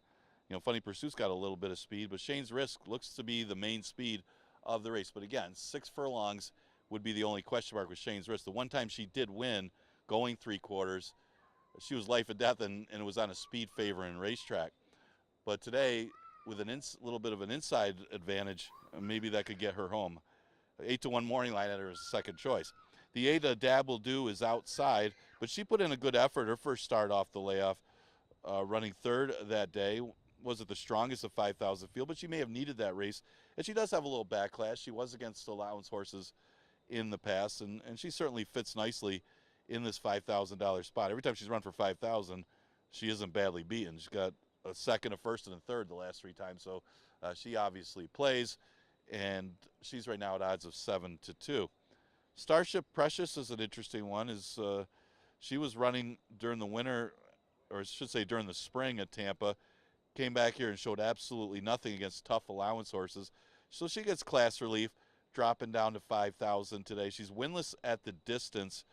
That could be an issue. Also winless here at Finger Lakes in her 9 starts. But this is a different ballgame when you're running for 5,000. She definitely plays here. And she's offered a little value of some of the main contenders at 5-1. Also, Shane's Risk is a good price right now. The way the inside's been, she's at 5-1. And some of the contenders for the 9th, Exacta Try is super in the last race. Scratch the 6, Kateri Empire.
One more race to go on the Monday card, the nightcap. $5,000 claimers, fillies and mares, 3-year-olds and up, non-winners of a race since January 24, 2023, are non-winners of 4 races, a 6-furlong affair, scratch 6, Kateri Empire. 3 dosage and mimosas, the weight's 115, Carlos Barbosa, a 7-pound bug. A field of 7 in the nightcap, post time in about 5 minutes.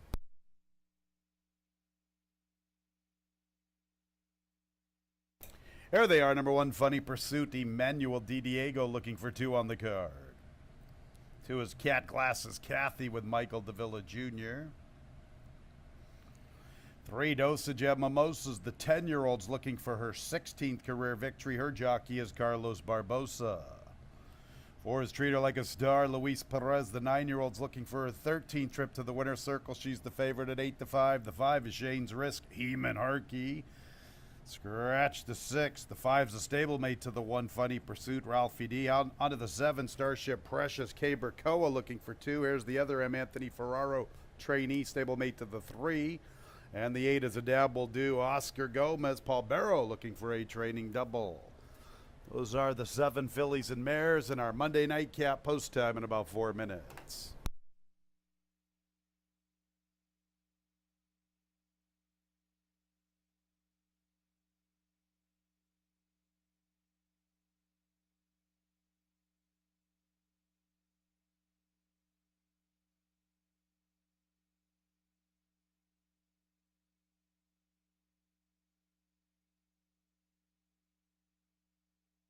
One more race to talk about this afternoon. The nightcap, scratch 6, Kateri Empire. 4, Treat Her Like a Star. She's probably the one to beat. 9-year-old's looking for her 13th career victory. Ran very well to Fast Fran on the 19th of June. Fast Fran came back and looked even better when stepping up in class on the 10th of July. Obviously, the 4 is a major player. 8-5 favoritism, and rightfully so. I'll make her my second pick. Going to try to spring the upset with the 5, Shane's Risk. Shane's Risk ran against Fast Fran on the 10th of July, a race in which she desperately needed. This is a fast filly. Maybe she'll get lonely. Maybe she'll get brave on the front end. I do believe she is the speed of the speed here in the nightcap, but we shall see. She's a price of 3-1. I was hoping for a lot better, fan. She was 8-1 on the morning line. This 3-1's a little light, but she is my top pick. 3, Dosage of Mimosas, one of my favorites. We already had the 11-year-old Bold Lee get to the winner's circle. Why can't the 10-year-old mare Dosage of Mimosas do it? Treat Her Like a Star is a 9-year-old, so we got a couple of salty gals here in the nightcap. Dosage of Mimosas ran well on the 24th of May. Didn't run too well against Fast Fran on the 19th of June. And then she ran pretty credibly against Bayou Melody on the 4th of July.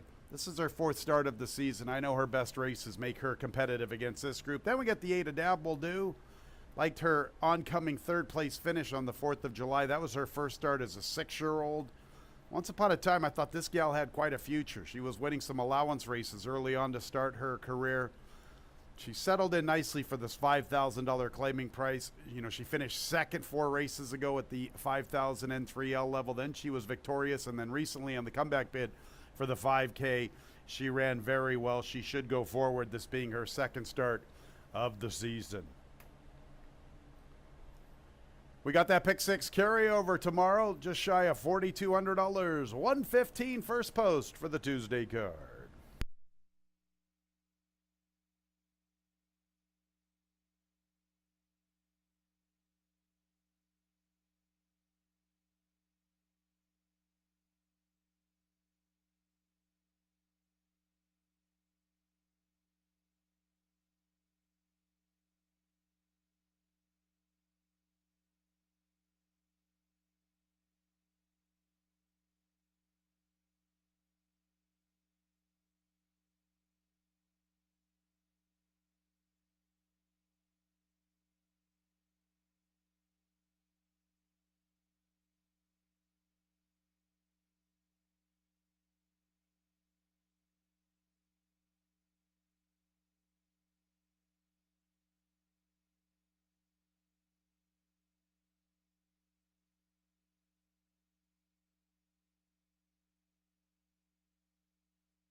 Little less than a couple of minutes until the nightcap.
Nearing the gate.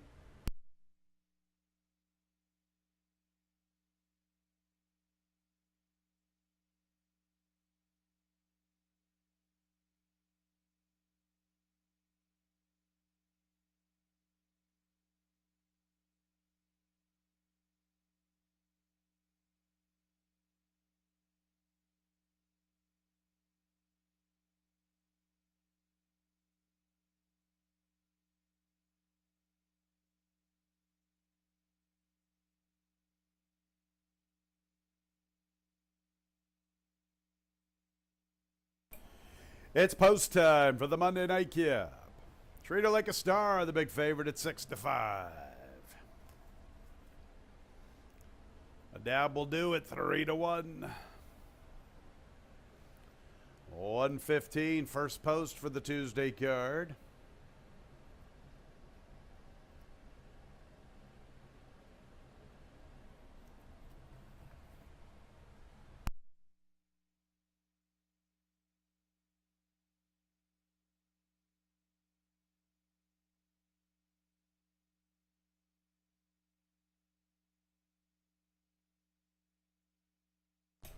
A dabble do's the first one into the gate.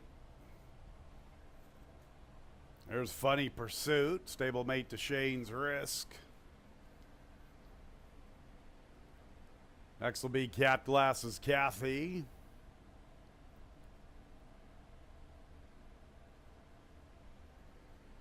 Dosage and Mimosas, a stablemate to Starship Precious.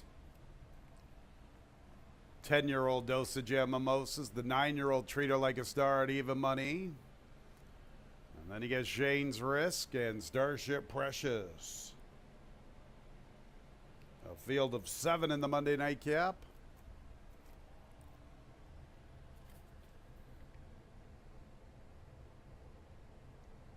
They're at the post. A Dabble Do's acting up. Oscar Gomez out of the saddle.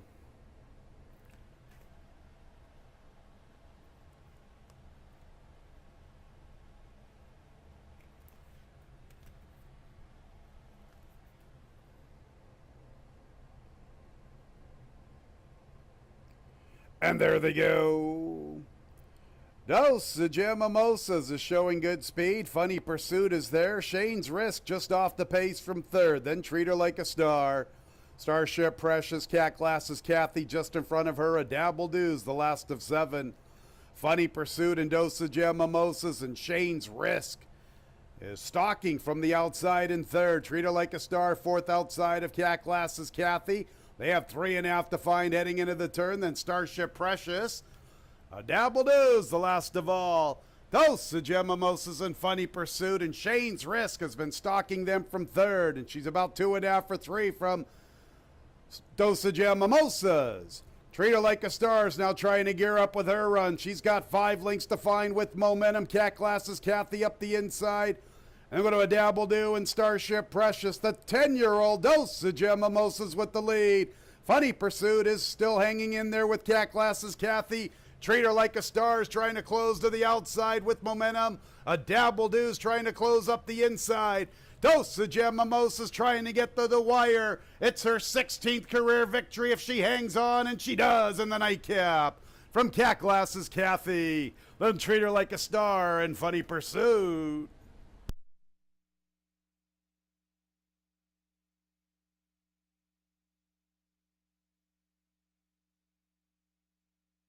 How about that? The 10-year-old from the very beginning.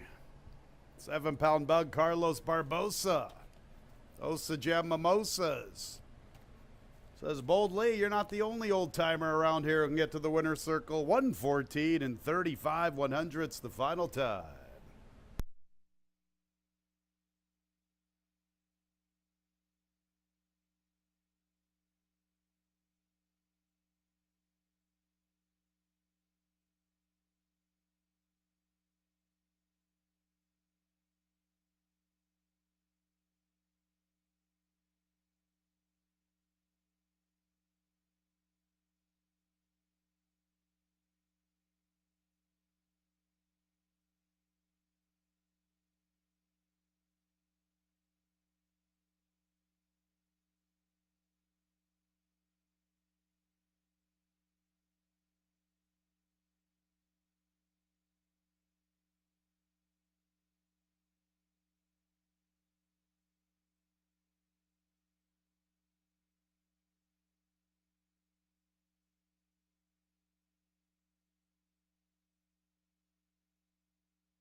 Ten-year-old Dos Jam Mimosas, her 16th career victory. This one gets her over $200,000 in earnings. A dark bay or brown mare by Bustin' Stones out of the dam Parsippany. Owned and bred in New York by Dr. Zachary Pasaretti. Winning trainer Anthony Ferraro. The bug boy, Carlos Barbosa in the saddle. 3-2-4-1 in the nightcap.